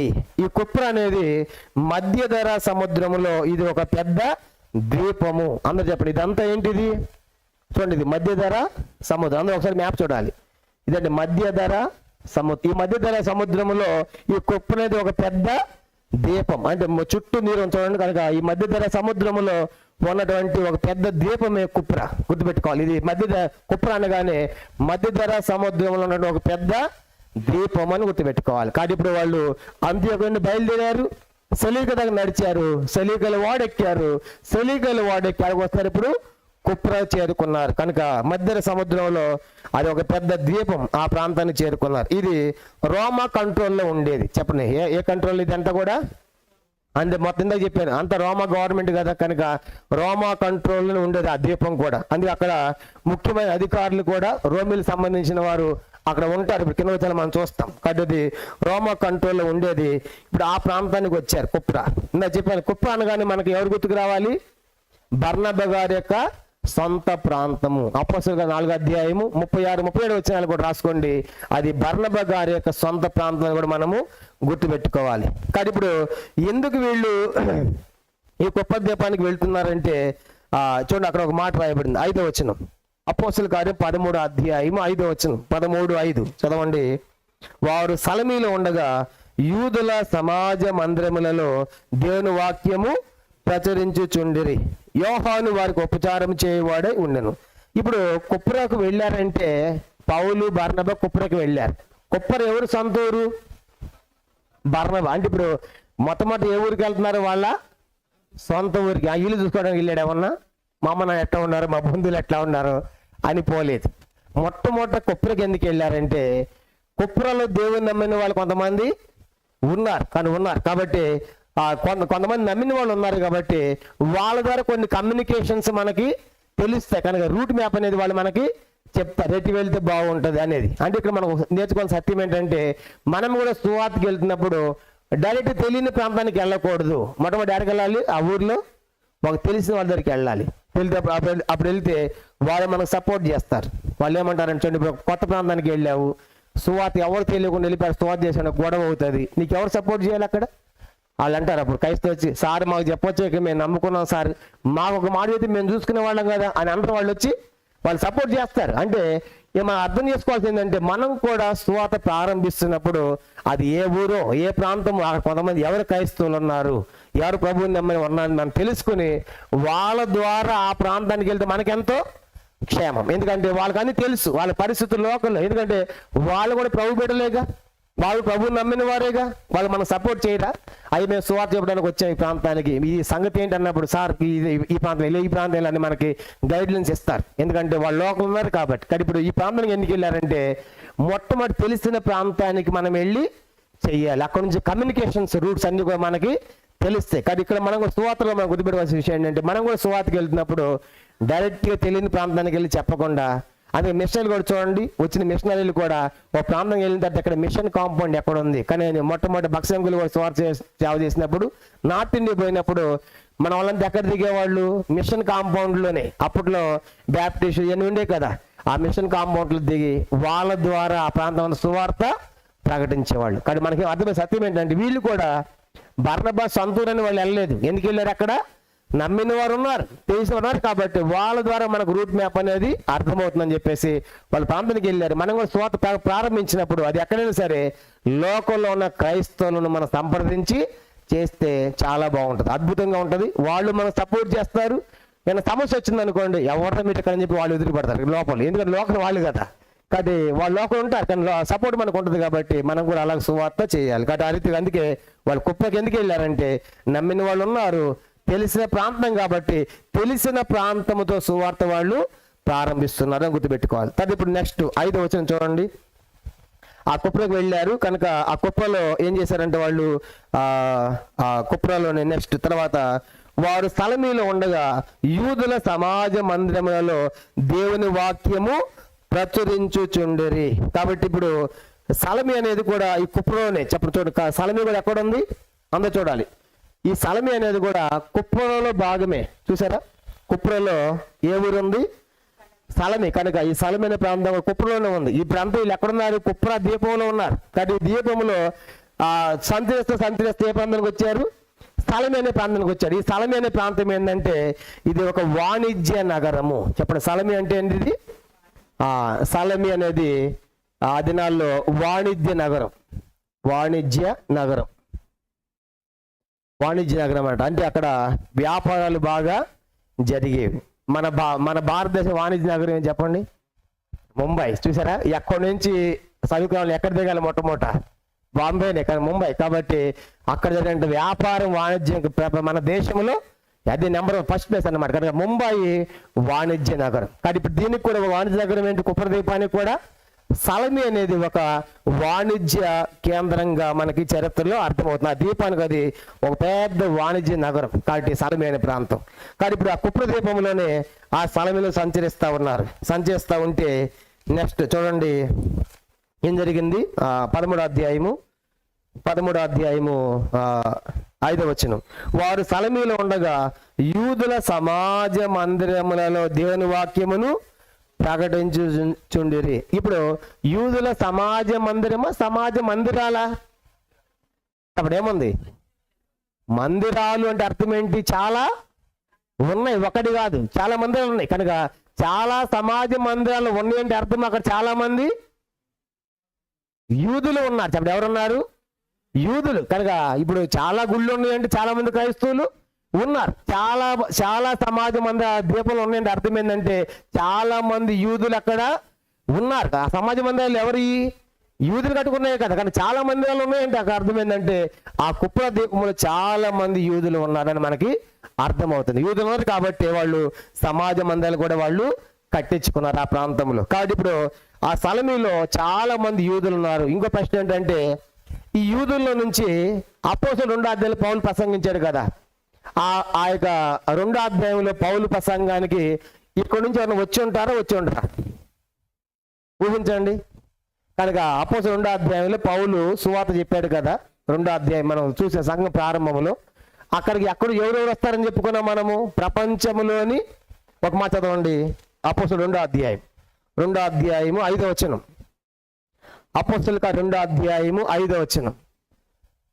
2 చదవండి. ఆ కాలమున ఆకాశము కింద నుండి ప్రతి జనములో నుండి వచ్చిన భక్తి గల యూదులు యెరూషలేములో. కానీ ఎక్కడి నుంచి వచ్చారంటే వీళ్ళు? ఆకాశము కింద ప్రతి జనములు అంటే అర్థం ఏంటి? ఆకాశము కింద ఉన్న ప్రతి దీపములు, ప్రతి దీవులు, ప్రతి దేశంలో యూదులు అందరూ ఎక్కడికి వచ్చారు అంటే ఇప్పుడు ఈ దీపంలో వచ్చిన వాళ్ళు ఉండుంటారా? ఖచ్చితంగా ఉంటారు. కనుక పేతురు ప్రసంగం విన్న వాళ్ళు ఖచ్చితంగా ఈ దీపంలో ఉండే ఉంటారు, ఖచ్చితంగా ఉంటారు. ఎందుకంటే ప్రపంచంలో ఆకాశంలో అందరూ వస్తారు కదా. మరి ఇన్ని సమాజ మందిరాలు ఉన్నప్పుడు, ఇంతమంది యూదులు ఉన్నప్పుడు వీళ్ళు ఎందుకు వెళ్ళరు? యెరూషలేముకి ఖచ్చితంగా వెళ్తారు. కానీ ఖచ్చితంగా యెరూషలేముకి వెళ్తారు. కనుక పేతురు కూడా చూసే ఉంటారు. కనుక అది ప్రసంగం కూడా విన్నారు. కాబట్టి అందుకే ఇక్కడ సమాజ మందిరాలు ఉన్నాయి. అందుకే మనం కూడా సువార్త చెప్పేటప్పుడు మనం కూడా ఇప్పుడు డైరెక్ట్గా అన్ని జనులు చెప్పేదానికంటే మొట్టమొదటి ఆ ప్రాంతంలో ఉన్నటువంటి క్రైస్తవులకు మొట్టమొదటి అంతా ఎంత చెప్పాలి. ఎందుకంటే క్రైస్తవులకు అంతా ఎంత దేవుని గురించి అవగాహన ఉంటుంది. ఇప్పుడు వీళ్ళు కూడా డైరెక్ట్ అన్ని జనులు సువార్త చెప్పట్లా. అందుకే కూడా మొట్టమొదటి ఎవరు చెప్పమన్నాడు? మొట్టమొదటి మీరు ఎవరి దగ్గరికి వెళ్ళాలి? యూదుల దగ్గరికి వెళ్ళాలి. మొట్టమొదటి ఎవరికి? నశించిన ఇశ్రాయేల్ దగ్గరికి వచ్చాను కానీ నేను వేరే వాళ్ళ దగ్గర ఆలోచన చెప్పాడు కదా. మొట్టమొదటి ఎవరి దగ్గరికి వెళ్ళాలి? యూదుల దగ్గరికి. మా యూదుల్లోనే రక్షణ. కాబట్టి యూదులకి ఎందుకు వెళ్ళాలంటే యూదులకు అంతో ఎంతో ఏ ధర్మశాస్త్రం మీద పట్టు వాళ్ళకు ఉంది. ధర్మశాస్త్రం యూదులకు బాగా తెలుసు. కనుక ఇప్పుడు ధర్మశాస్త్రం పుట్టిందే క్రైస్తవ్యం. కనుక ధర్మశాస్త్రం లేకుండా క్రీస్తు లేడు, క్రీస్తు లేకుండా క్రైస్తవ్యము లేదు. మనకి బేస్ ఏంటి? ధర్మశాస్త్రం ప్రవర్తన లేఖనాలు కదా, ప్రవచనాలు కదా. ఆ ప్రవచనాల ప్రకారమే క్రీస్తు వచ్చాడు కదా. కానీ ఇప్పుడు అందుకే ఇప్పుడు పాత నిబంధన సపరేట్ చేయడానికి మనము వీల్లేదు. మన కొత్త నిబంధన ఎంత ప్రాముఖ్యం, పాత నిబంధన కూడా అంతే ప్రాముఖ్యం. అందుకే మనం రెండు సమానంగా చూస్తాం. చాలా మంది పాత నిబంధన మనకు పనిలే అంటాడు. నీ పాత నిబంధన పని లేకపోతే పాత నిబంధన లేదు, కొత్త నిబంధన ఎక్కడది నీకు? పాత నిబంధనలో ప్రవచనాల ప్రకారమే కొత్త నిబంధన జరిగింది. కాబట్టి ఇప్పుడు యూదుల దగ్గరికి ఎందుకు వెళ్ళాలంటే యూదులకు ధర్మశాస్త్రం మీద చాలా పట్టు ఉంది కనుక వాళ్ళకి ఎందుకంటే ధర్మశాస్త్రం వాళ్ళది, అర్చనాదాలు వారి, వాగ్దానాలు వారి కనుక అందుకే రోమపత్రిక చూడండి, రోమపత్రిక పౌలు అంటాడు కదా అవన్నీ వాళ్ళవి కానీ దేవుడు వాళ్ళకి ఇచ్చినవి. రోమపత్రిక 9వ అధ్యాయం కానీ రోమపత్రిక 9వ అధ్యాయము 4వ వచనం. రోమపత్రిక 9వ అధ్యాయము 4వ వచనం. వీరి ఇశ్రాయేలు దత్తపుత్రత్వమును మహిమయు నిబంధనలను ధర్మశాస్త్రమును ప్రధానమును అర్చనాచారాదులను వాగ్దానములను వీరివి, పితరులు వీరి వారు, శైలిని బట్టి క్రీస్తు వీరిలో పుట్టేను. చూసారా కానీ ఇప్పుడు ధర్మశాస్త్రాన్ని తొలగించడానికి వీల్లేదు, దాంట్లోంచే క్రీస్తు పుట్టాడు దాని ప్రకారం. కానీ ఇప్పుడు మనకి అసలు ధర్మశాస్త్రం అంతా ఎవరిది? యూదులది. కానీ అందుకే ఇప్పుడు వాళ్ళు ఎందుకు వెళ్తున్నారంటే యూదుల దగ్గరికి వెళ్తే వాళ్ళకి బేస్ ఉంది కాబట్టి ఖచ్చితంగా వాళ్ళు అర్థం చేసుకునే అవకాశము ఉంది. అందుకే మొట్టమొదటి వాళ్ళకే చెప్పాలి, వాళ్ళు కాదంటే అప్పుడు అన్యులకి నెక్స్ట్. అందుకే ఇదే రోమపత్రిక చూడండి, ఇదే రోమపత్రిక 11వ అధ్యాయం 11వ అధ్యాయము 12వ వచనం. రోమపత్రిక 11:12 వాళ్ళ దగ్గరికి వెళ్ళింది కానీ సువార్త వాళ్ళు ఏం చేసేదాన్ని. రోమపత్రిక 11:12 చదవండి. వారి తొట్టుపాటు పై వచనం కూడా, వారి రోషం పుట్టించగా వారి తొట్టుపాటు వాళ్ళ నుంచి రక్షణ కలిగాను. చదవండి. వారి తొట్టుపాటు లోకమునకు ఐశ్వర్యమును, వారి క్షీణ దశ ఆనిజనులకు ఐశ్వర్యం అయిన వారి పరిపూర్ణత ఎంత ఎక్కువగా ఐశ్వర్య. వాళ్ళు నిరాకరించింది మనకు వచ్చింది, వాళ్ళు నిరాకరించింది మనకి ఎంత ఐశ్వర్యం క్రీస్తు. నిజంగా వాళ్ళు స్వీకరిస్తే వాళ్ళు ఎంత ఐశ్వర్యవంతులు అయి ఉండేవాళ్ళు యూదులు. కాబట్టి అందుకే వాళ్ళు స్థలమైన ప్రాంతంలో చాలా సమాజ మందిరాలు ఉన్నాయంటే అర్థం ఏంటంటే చాలా మంది యూదులు అక్కడ ఉన్నారు కనుక మొట్టమొదటి ఎవరు చెప్పాలి సువార్త? యూదులుగా చెప్పాలి. అందుకే వాళ్ళ దగ్గరికి వెళ్తున్నారు కనుక ఆ ప్రాంతం అంతా ఏం చేస్తారంటే వాళ్ళు 13వ అధ్యాయం అపోస్తలుల కార్యములు 13వ అధ్యాయము చూడండి. సమాజ మందిరం దేవుని వాక్యమును ప్రచురించుచుండిరి. కానీ ఇప్పుడు ఎందుకు వాళ్ళకి వాక్యం చెప్పారంటే వాళ్ళకి ధర్మశాస్త్రం మీద అవగాహన ఉంది కాబట్టి ఈ ధర్మశాస్త్రం క్రీస్తు వచ్చాడంటే వాళ్ళకి చాలా ఈజీగా అర్థమవుతుంది కాబట్టి వాళ్ళకి వాక్యాన్ని ప్రచురించారు. 5వ వచనం. యోహాను వారికి ఉపచారం చేయువాడై ఉండెను. కాబట్టి ఇప్పుడు ఎవరు యోహాన్ అంటే మార్కు సువార్త రాసిన యోహానే. చెప్పండి ఎవరు యోహాన్? ఎవరు? మార్కు సువార్త రాసిన యోహానే. అపోస్తలుల కార్యములు 12వ అధ్యాయం 12వ వచనంలో అపోస్తలులు 12:12 మరియ అనేటువంటి ఆమెను చూస్తాం కనుక మరియ ఇదే చూడండి అపోస్తలులు 12వ అధ్యాయం 12. ఇట్లా ఆలోచించుకొని అతడు మార్కు అని మారు పేరు గల యోహాను తల్లి అయిన మరి ఇంటికి వచ్చిన అక్కడ అనేకులు కూడా ప్రార్థన చేయుచుండిరి. యెరూషలేములో మరి అనేటువంటి ఒక స్త్రీని చూస్తాము. ఈమె చాలా ధనవంతురాలు. ఆమె కుమారుడు ఎవరు? మార్కు. కాబట్టి అంటే ఒక ధనవంతునికి పుట్టినవాడి మార్కు. యెరూషలేములో సొంత ఇల్లు ఉంది. ఆ ఇంట్లో ఏముంది? ఆరాధన సేవా కార్యక్రమాలు కూడా జరుగుతున్నాయి. అక్కడ పేతురు వాక్యం చెప్పేవాడు, అనేకులు ప్రార్థన చేసేవాళ్ళు. అంటే ఆ ఇంట్లో ఒక సంఘము కూడా ఉంది. కాబట్టి ఇంట్లో ఒక ధనవంతుని కుటుంబంలో పుట్టాడు. యెరూషలేము అతనికి ఇల్లు కూడా ఉంది. ధనవంతులే కాకుండా ఆ ఇంట్లో సంఘము కూడా ఉంది. ఇప్పుడు ఈ పౌలు పోతా ఎవరిని తీసుకొని పోయారు వాళ్ళతో పాటు? ఈ మార్కునే. ఏ మార్కు? ఈ 12వ అధ్యాయులైనటువంటి మార్కే. ఇతడే మార్కు సువార్త రాసింది కూడా ఇతడే. కాబట్టి ఇతడు మరియకు కుమారుడు, ఒక ధనవంతి ఇంట్లో పుట్టాడు, యెరూషలేము సొంత ప్రాంతము. కాబట్టి ఇప్పుడు ఇతడు కూడా పౌలు బర్నబాతో వెళ్ళి ఏం చేశాడు? వాళ్ళకి ఉపచారము చేయువాడై ఉండేను. చూసారు ఏం చేస్తాడు అతడు? ఉపచారము, పరిచర్య. కాబట్టి మనకేమర్థం అవుతుందంటే దైవ సేవకులకి మనం కూడా ఏం చేయాలి చెప్పండి? పరిచర్య చేయాలి, ఉపచారం చేయాలి. కనుక ఎలీషా ఎవరికి ఉపచారం చేశాడు? ఏలియా చేతుల మీద నీళ్లు పోసాడు. చాలాసార్లు మనం దైవ సేవకులు పరిచయం చేయటం అంటే అదే చాలా ఈ దినాల్లో మన పని వాళ్ళం అనుకుంటున్నారు. దైవ సేవకులు పరిచయం చేయటం ఎంత ఆశీర్వాదం అంటే బైబిల్ ఎన్ని ఎగ్జాంపుల్స్ మనం చూస్తాం. అబ్రహాముకు ఎలియాజరు దాసుడు ఎంత గొప్పవాడు అబ్రహాం తర్వాత మనం చూస్తాం. కనుక ఒంటిని మోకరించి ఎలియాజరు తీసుకుని పోతా ఉంటే ఎందుకు? అబ్రహాముకు అతడు దాసుడిగా పరిచారకుడుగా ఉన్నాడు కదా. మోషేకి చూస్తాం. మోషే పరిచారకుడు ఎవరు చెప్పండి? యెహోషువ. పదే మోషే పరిచారకుడు. మోషే పరిచారకుడు అంటే మోషే కింద ఎదిగాడు కాబట్టి నెక్స్ట్ మోషే దగ్గర ఏమయ్యాడు? ఆయన నాయకుడు అయ్యాడు. ఎంత అద్భుతం చూసారా? అప్పుడు దాకా పరిచయం చేసిన వాడే చివరికి ఏమన్నా అయిపోయిందంటే యెహోవా దాసుడుగా మృతి పొందాడు. కాబట్టి ఒక దైవ సేవకుడి కింద ప్రవక్త కింద ఎదిగినటువంటి యెహోషువ గొప్ప నాయకుడే. చూసారా? అంత మాత్రమే కాదు, ఏలియా కింద ఎదిగిన వాడే ఎలీషా. ఏలియా కొంతమంది 16 అంటున్నారు, కొంతమంది 14 అంటున్నారు. అద్భుతాలు చేస్తే ఇతడు ఏం చేశాడు? 8 చేస్తే ఇతడు రెట్టింపు, 2 అంతలు అద్భుతం. అంటే అప్పుడు దాకా నీళ్ళు పోసిన వాడే. ఎలీషా నీళ్ళు పోసాడంటే ఏదో పేదవాడు కాదు. అతనికి ఎన్ని అరకలు ఉన్నాయంట? ఎలీషాకి ఎన్ని అరకలు ఉన్నాయి? 12 అరకలు ఉన్నాయి. అన్ని దున్నుతాయి. ఇతడు కూడా ఒక అరక దున్నుతున్నాడు. అంటే ఎంత పెద్ద భూస్వామై ఉండాలి? ఎవరు?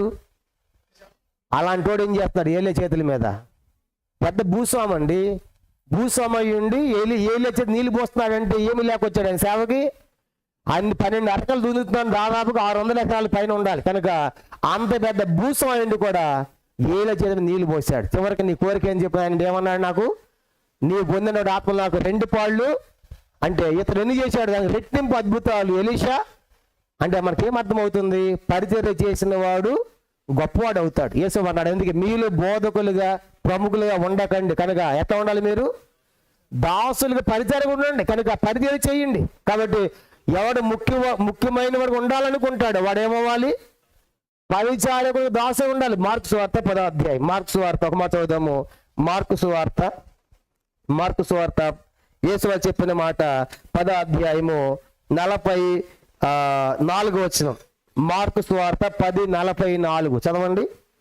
మీలో మార్కు 10:44 మీలో ఎవడైనాను ప్రముఖుడై ఉండగోరిన యెడల వాడు అందరికీ దాసుడై ఉండవలెను. చూసారా? కాబట్టి నేను సంఘంలో గొప్పవాడిగా పెద్దవాడిగా ఉండాలంటే మొట్టమొదటి ఎట్లా ఉండాలి? దాసుడిగా ఉండు. దేవుడిని తీసుకొస్తాడు, పైకి తీసుకొస్తాడు. అబ్రహాము కింద ఎలియాజరు దాసుడే, గొప్పవాడయ్యాడు. మోషే కింద యెహోషువ దాసుడే, పరిచర్య గొప్పవాడు, నాయకుడయ్యాడు. ఏలియా కింద ఎలీషా దాసుడుగానే ఉన్నాడు, కానీ గొప్పవాడయ్యాడు. భక్తంగా ఎంతమంది ఉన్నారు? ఈరోజు ఎంతమంది గొప్పవాళ్ళు అయ్యారు? అటు మేము కూడా తిమోతంగల దగ్గర ఉన్నాం. ఈరోజు ఇన్ని స్థలాలు తిరుగుతున్నామంటే ఎంత గొప్ప దేవుని యొక్క వాక్యం చెప్పడానికి సహాయపడుతున్నాడంటే మేము కూడా ఒక దైవ సేవకుని కింద మేము ఉన్నాం. కనుక అంకుల పనులన్నీ మేము చేసేవాళ్ళం. కాబట్టి ఆ సేవలప్పుడు కొన్నిసార్లు సనుగులు ఉండేవి, కానీ ఇప్పుడు మాకు అర్థమవుతుంది దైవ సేవకులకు సేవ చేయడం ఎంత గొప్ప ఆధిక్యత, ఎంత గొప్ప ధన్యత అది. కాబట్టి మనకి అది ఇప్పుడు అర్థం కాదు, భవిష్యత్తులో మనకు అర్థమవుతుంది ఆశీర్వాదాలు. కాబట్టి అందుకే మనం కూడా ఏం చేయాలి చెప్పడం? వాళ్ళకి పరిచర్య. ఈ దినాల్లో సంఘాలు పరిచర్య చేయమంటే చాలా మంది ఫీల్ అవుతున్నారు. కనుక మేము దైవ సేవకులు బట్టలు ఉతకాలా, ఆ పని చేయాలి, ఈ పని చేయాలని చెప్పేసి. కనుక ఒకప్పుడు చేసాం మేము. తిమోతంగుల బట్టలు కూడా తిమోతంగుల బట్టలు అంతా మేము ఉతికేవాళ్ళం. మిగతా వాళ్ళ బట్టలన్నీ కూడా పని మనిషిని పెట్టేది. అంకుల బట్టలు మాత్రము మేము ఉతికేవాళ్ళం. అంకులు పళ్ళు ఉంటాయి కదా, కనుక పెట్టుకునే పళ్ళు కదా, అవి బాక్సులు ఉండి పొద్దున్నే నేనే క్లీన్ చేసేవాడిని. కనుక మంచిగా క్లీన్ చేసి మళ్ళీ నీళ్ళు పెట్టేవాళ్ళం. కొన్నిసార్లు అంకులు ఏమన్నా అరే కాలు పట్టిందంటే నొక్కుతా ఉంటే అరే నువ్వు గట్టి నొక్కుతావురా, గట్టి నొక్కపోతే నొప్పి ఎక్కువైతే అనేవాడు. ఎప్పుడన్నా బాగపోతే నొక్కమంటే వెళ్ళి నొక్కేవాళ్ళం. అంటే అది ఎంత గొప్ప ధన్యత కదా. కనుక దైవ సేవకులకు చేయటము ఎంత గొప్ప ఆధిక్యత అది. కాబట్టి ఒకసారి నేను బాగాల, నాకు జ్వరం వచ్చి పడుకున్నా. అంకుల్ పక్క రూమ్ అన్నమాట. వచ్చి అరే నీకు నాకు నొక్కపోతున్నాడు అంకుల్ కాళ్ళు. అంకుల్ వద్దని కూర్చొని ప్రార్థన చేశాడు. అంటే దేవుని సేవలు చూసారా? కాబట్టి అవన్నీ కూడా ఎంత అనుభవాలు అంటే ఎంత గొప్ప ఆధిక్యత అంటే ఈరోజు మాకు అర్థమవుతుంది. ఆ దైవ సేవకులు చేసినటువంటి పనులు మాకెంతో ఆశీర్వాదం. కాబట్టి అవన్నీ మనం పొందుతాం, కానీ దాని యొక్క ప్రతిఫలము ఏదో మనం చూస్తున్నాం. కానీ ఎన్నో స్థలాలకు వెళ్ళినప్పుడు నిజంగా ఎంతో మంది గుర్తుపెట్టుకుంటున్నారు ఎంత గొప్ప సేవ చేస్తున్నామంటే. ఒకరోజు మేము కూడా పరిచర్య చేశాం. హెబ్రోన్లో కూడా ఎందుకు మొట్టమొదటి ట్రైనింగ్ బాత్రూమ్స్ ఎందుకు? వీడు ఉంటాడే పోతాడు, అసలు పిలుపు ఉందా లేదా? ఇవే తట్టుకోలేకపోతే సంఘంలో తట్టుకోలేము. చూసారా? కాబట్టి పరిచర్య అనేది ఎప్పుడు నిర్లక్ష్యం మనము చేయకూడదు. మార్పు గురించి మనం చూస్తాం. పౌలు విభేదిస్తాడు. చివరిలో తిమోతి పత్రిక రాస్తుంటాడు, మార్కు నా దగ్గర తీసుకొనిరా. చూడండి ఎందుకు మాట చూడండి. రెండో తిమోతి పత్రిక తిమోతికి రాసిన 2వ పత్రిక 4వ అధ్యాయం. ఎందుకంటే ఈ మార్కే మనం చదువుకున్న మార్కుని పౌలు రెండో ప్రయాణం విభేదిస్తే వద్దంటాడు. చివరి టైంలో ఆయన చెరసాలు ఉన్నప్పుడు ఒక కోరుతున్నాడు. 2 తిమోతి పత్రిక 4వ అధ్యాయం 11వ వచనం చదువుదాం. 2 తిమోతి 4:11 చదవండి. లూకా మాత్రమే నా యొద్ద ఉన్నాడు, మార్కుని వెంట పెట్టుకొని రమ్ము. ఎందుకు? అతడి పరిచారము నిమిత్తము నాకు ప్రయోజనకరమైన వాడు. పౌలు అంటున్నాడు, తిమోతి నువ్వు వస్తా ఎవరిని తీసుకురా? మార్కుని తీసుకురా. ఎందుకంటే నా బట్టలను ఉతుకుతాడు మార్కు. ఈ వృత్తాపంలో నాకు సహాయం చేస్తాడు, నాకు పరిచర్య చేస్తాడు. పరిచర్య చేసేవాళ్ళు మార్కు లాంటి వాడు ఎవడు కూడా లేడు. ఒకప్పుడు ఈ పౌలు వద్దన్నాడు మార్కుని. కనుక మనం చూస్తాం ప్రయాణాలు, నేను చెప్తాను ఆ సందర్భం వచ్చినప్పుడు. వద్దన్నటువంటి పౌలు ఇప్పుడు ఏమంటున్నాడు, నాకు ఇప్పుడు ఎలాంటి వాడు మార్కు ప్రయోజనం, బట్టలు ఉతికేవాడు, నాకు భోజనం పెట్టేవాడు. అందుకే ఏలి టైంలో ఉన్నప్పుడు ఏలి దగ్గర దాసుడు ఎవరున్నారు, ఏలి మొదటి సమయంలో మనం చూస్తాం ఏలి యాజకుడు ఉన్నాడు కదా, ఏలి యాజకుడు మందిరంలో ఎవరున్నారు, సమూయేలు ఉన్నాడు. కనుక సమూయేలు ఏం చేశాడు, ఏలికి యెహోవా ఎదుట ఏలి పరిచర్య. సమూయేలు ఎంత గొప్పవాడు అయ్యాడు, దీర్ఘదర్శి అయ్యాడు, న్యాయాధిపతి అయ్యాడు, ప్రవక్త అయ్యాడు, యాజకుడు అయ్యాడు, 4 పదవులు పొందాడు. ఎవరు, సమూయేలు. దేన్ని బట్టి, ఏలీకు చూసారా, పరిచర్య చేసిన వాళ్ళు ఎవరు తక్కువ వాళ్ళు కాలేదండి. ఎవడు గొప్పవాడు ఉండాలి, వాడు ఏమవ్వాలి, మొట్టమొదట పరిచారకుడు ఉంటే వాడు గొప్పవాడు అవుతాడు. చూసారా, కనుక అందుకే మనకి ఏమర్థం అవుతుందంటే, పౌలు అంటాడు ఆ మార్కుని తీసుకురా, నాకు ఆ మార్కు ఉంటే నాకు అన్ని కూడా చూసుకుంటాడు, బాగా చూసుకుంటే మార్కు అని పౌలు స్టేట్మెంట్ ఇస్తున్నాడు. మనకేమర్థం అవుతుందంటే, ఇప్పుడు బర్నబా పౌలు ఇప్పుడు ఎక్కడున్నారు, మనం చెప్పడం, వాళ్ళు ఎక్కడున్నారు, కుప్రా ద్వీపంలో ఉన్నారు. కుప్రా ద్వీపంలో ఏ ప్రాంతంకి వచ్చారు, సలమీకి వచ్చారు. సలమీ ఏ ప్రాంతం అని చెప్పాము, అది ఒక వాణిజ్య నగరం కాదు, వాణిజ్య నగరం. అక్కడ వీళ్ళతో పాటు వచ్చేటువంటి మార్కు ఏం చేస్తాడు చెప్పండి, అతడు పరిచర్య చేస్తున్నాడు. ఇప్పుడు అపోస్తలుల కార్యం 13:6 అపోస్తలుల కార్యం 13:6 చదవండి. వారు ఆ ద్వీపం అంతటా సంచరించి పాపు అని ఊరికి వచ్చినప్పుడు గాడి వాడును అబద్ధ ప్రవక్త అయిన బర్యేసును ఒక యూదుని చూచిరి. కానీ ఇప్పుడు నెక్స్ట్ పాపు చూడండి, పాపు అందరూ చూడాలి, ఇక్కడ మ్యాప్ చూడాలి. ఇప్పుడు వాళ్ళు అంత్యోక నుంచి బయలుదేరారు, అంత్యోక నుంచి ఏడాది నడిచారు, సెలీకా దాకా నడిచారు, సెలీకాలు ఏమెక్కారు, వాడెక్కారు, వాడెక్కి సరిగ్గా ఏడకు వచ్చారు, కుప్రాకు వచ్చారు. కుప్రాలో ఇదే ప్రాంతము బర్నబా ప్రాంతం. కుప్రాలో ఏ ప్రాంతానికి వచ్చారు, వాళ్ళు నడుచుకుంటూ సంచరించుకుంటా సలమీకి వచ్చారు. ఈ సలమీ ఏమని చెప్పాము, ఒక వాణిజ్య నగరం, కానీ బాగా వ్యాపార కేంద్రం, వాణిజ్య నగరం. ఇది చూసిన తర్వాత ఇక్కడ ఏమని అని చెప్పాము, ఈ సలమీలు ఏమన్నా యూదుల యొక్క సమాజ మందిరం, అంటే యూదులు చాలా మంది సలమీలో ఈ ప్రాంతంలో చాలా మంది ఉన్నారు.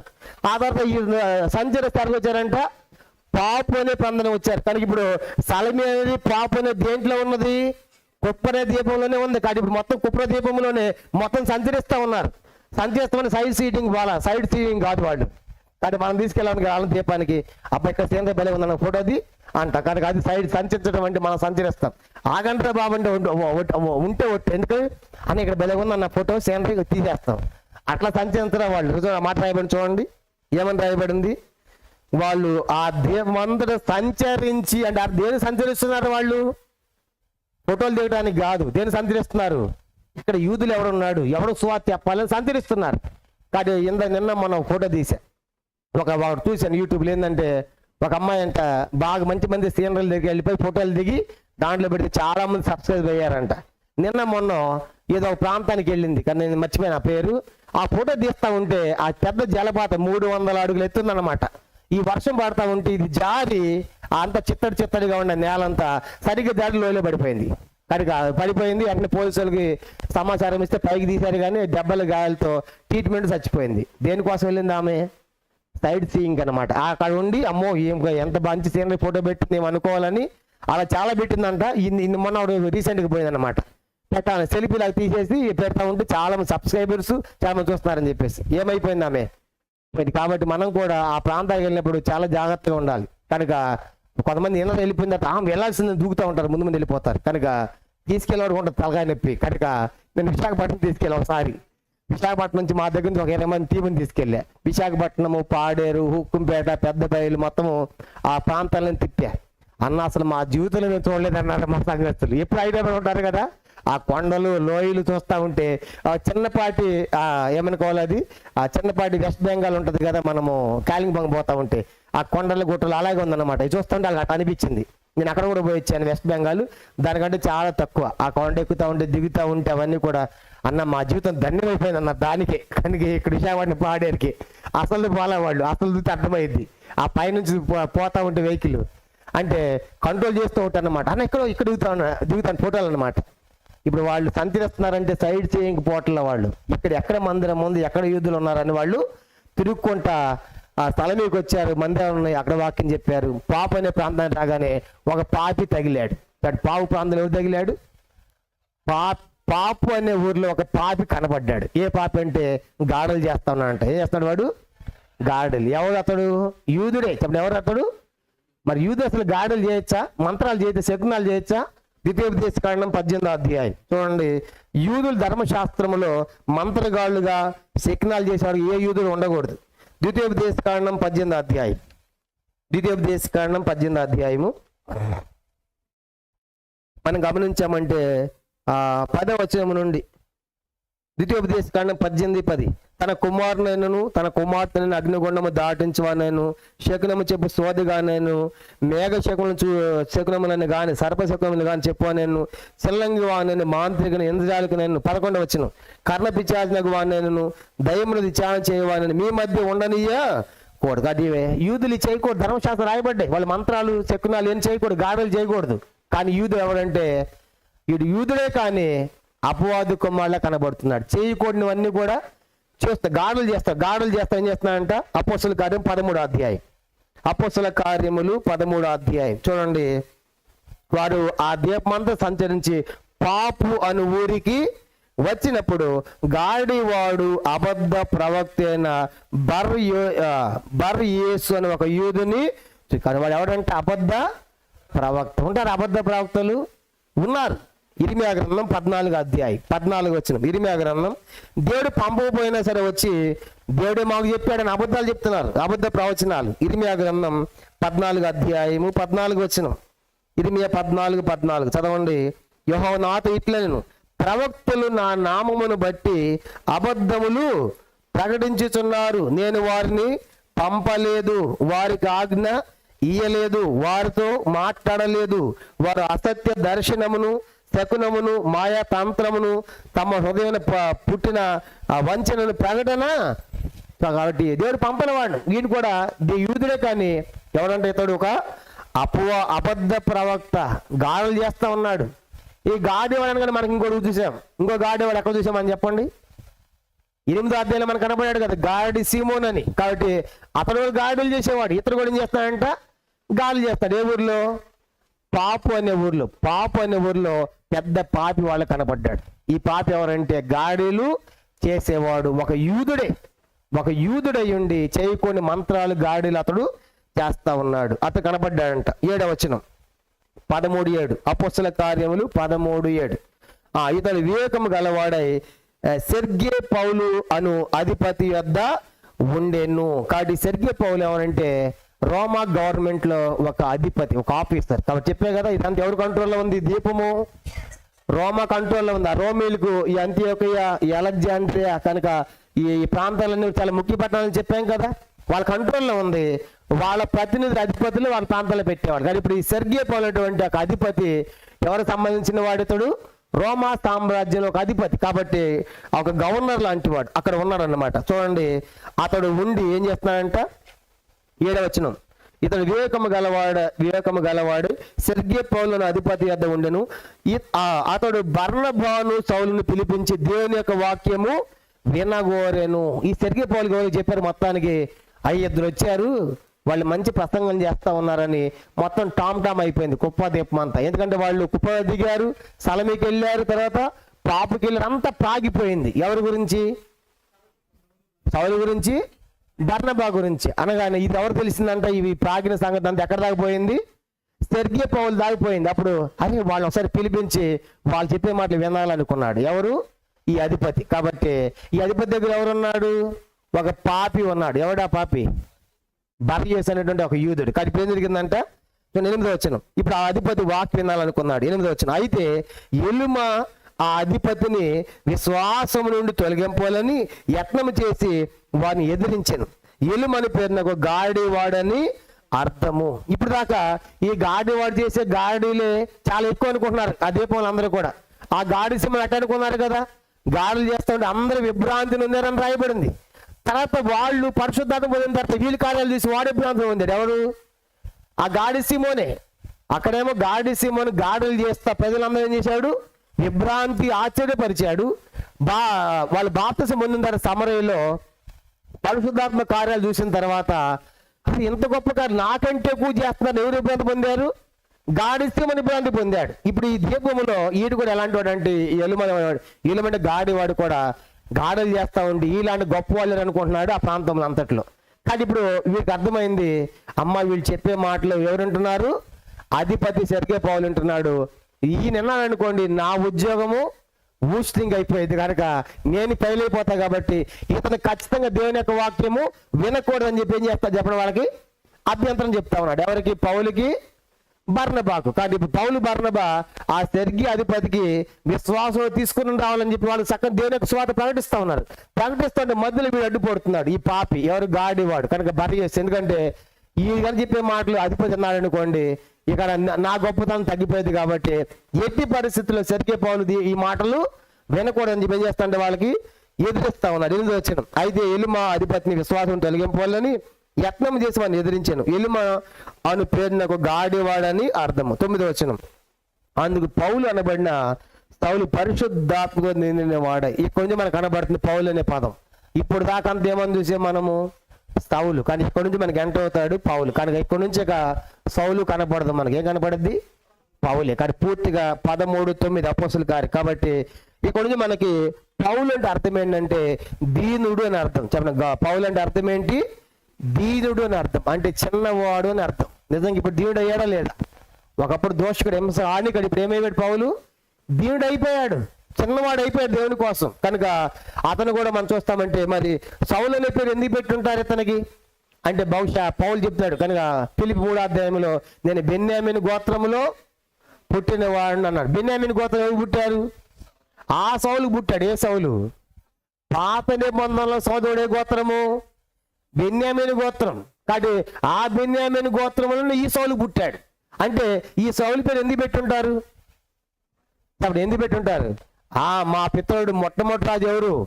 సౌలు, కాబట్టి ఆయన పేరు పెట్టాలని బహుశా ఈ పౌలుకి వాళ్ళ తల్లిదండ్రులు ఆ గోత్రం సంబంధించిన పౌలు కాబట్టి ఆ పేరు పెట్టి ఉండవచ్చు. కనుక ఆ పౌలు సామాన్యుడు కాదు, ఇశ్రాయేలు మొట్టమొదటి రాజు కదా. మన గోత్రములో మన బెన్యామీను గోత్రం మొదటి రాజు ఎవరు?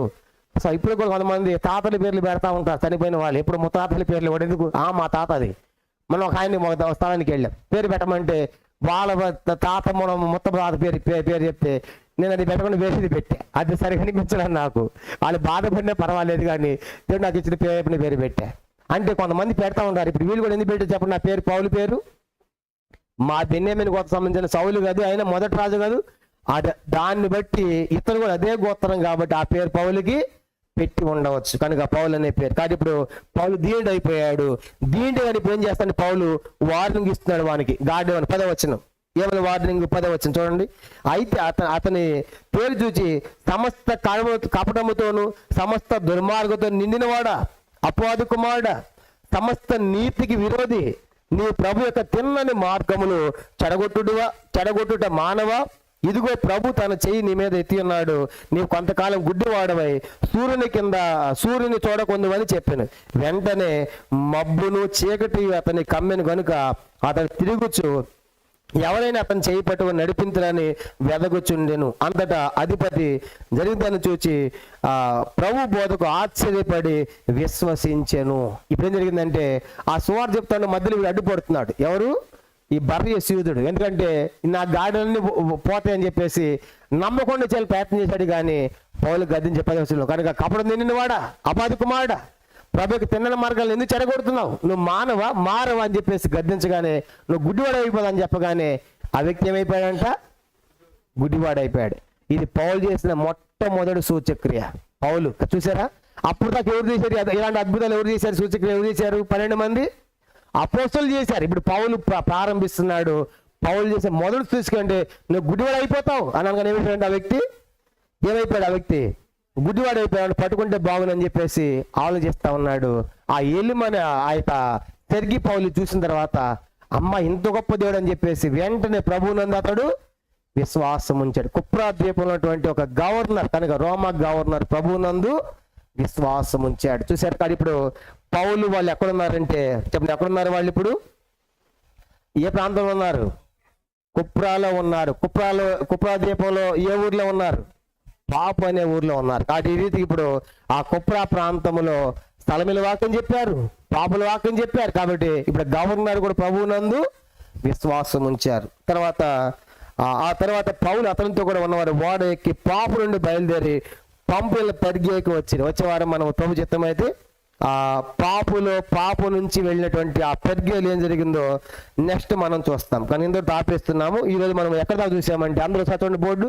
ఈరోజు వాళ్ళు అంతియోకియ, సిరియా దేశంలో అంతియోకియలో ప్రారంభించారు ప్రయాణము. ప్రారంభించి సెలూక ఓడరేవుకి వచ్చారు. వాడెక్కి సరిగ్గా ఎక్కడికి వచ్చారు? కుప్రాకు వచ్చారు. కుప్రా బర్నబా యొక్క సొంత ఊరు.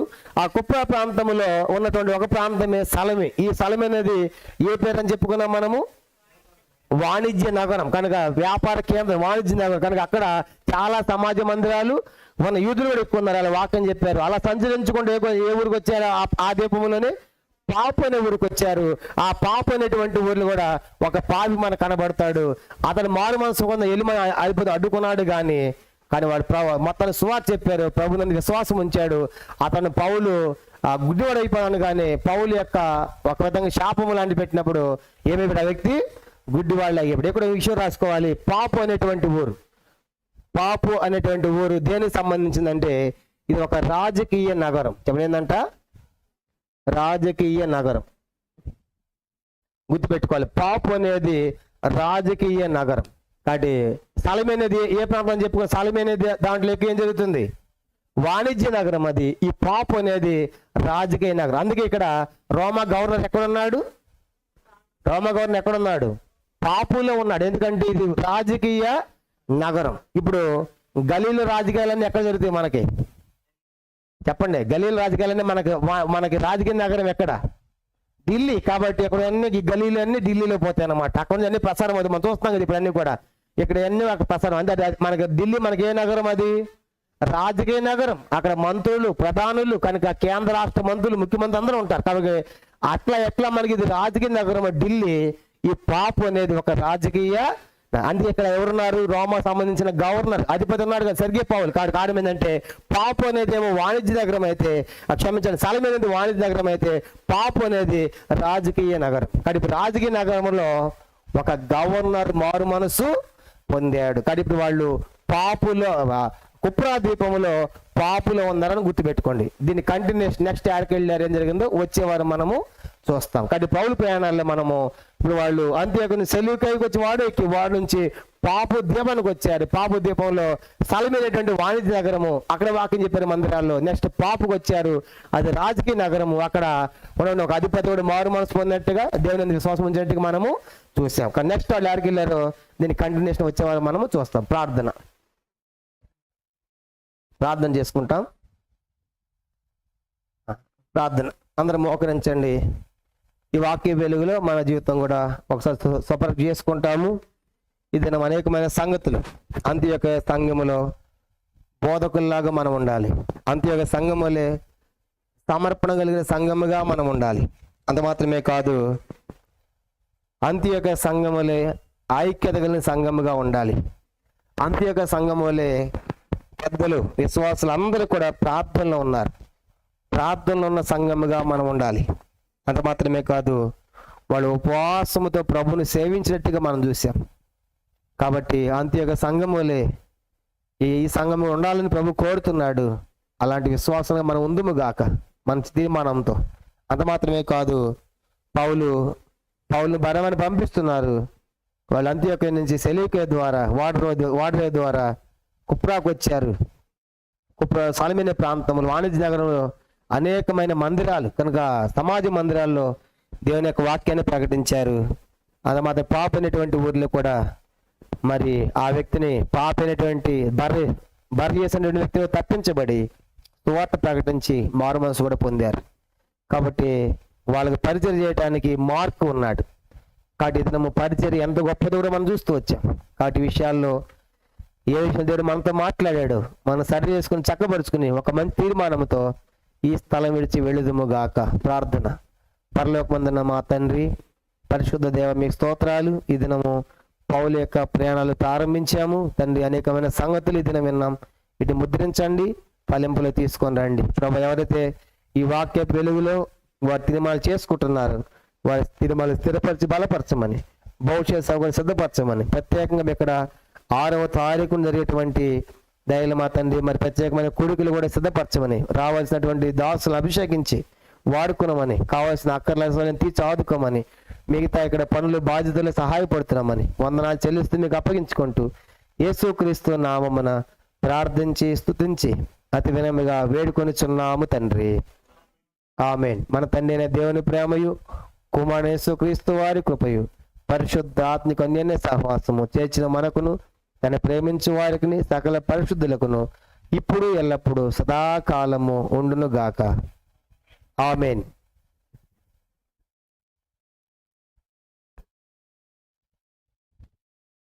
అందరికీ ప్రైజ్ లార్డ్.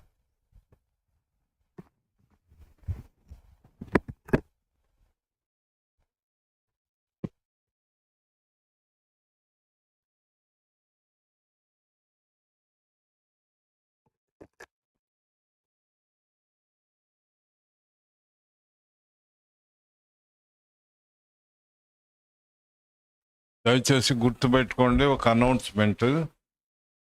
సండే ఆదివారం 6 గంటలకు బ్రదర్స్ మీటింగ్ ఉంటుంది. బహుశా అది చివరి బ్రదర్స్ మీటింగ్ కావచ్చు. అందరూ రండి. రానోళ్ళను కూడా మీరు సిస్టర్స్ పంపండి, బలవంతం చేసి. తెలుసుకోవాల్సిన విషయాలు ఉన్నాయి, నడిపించండి.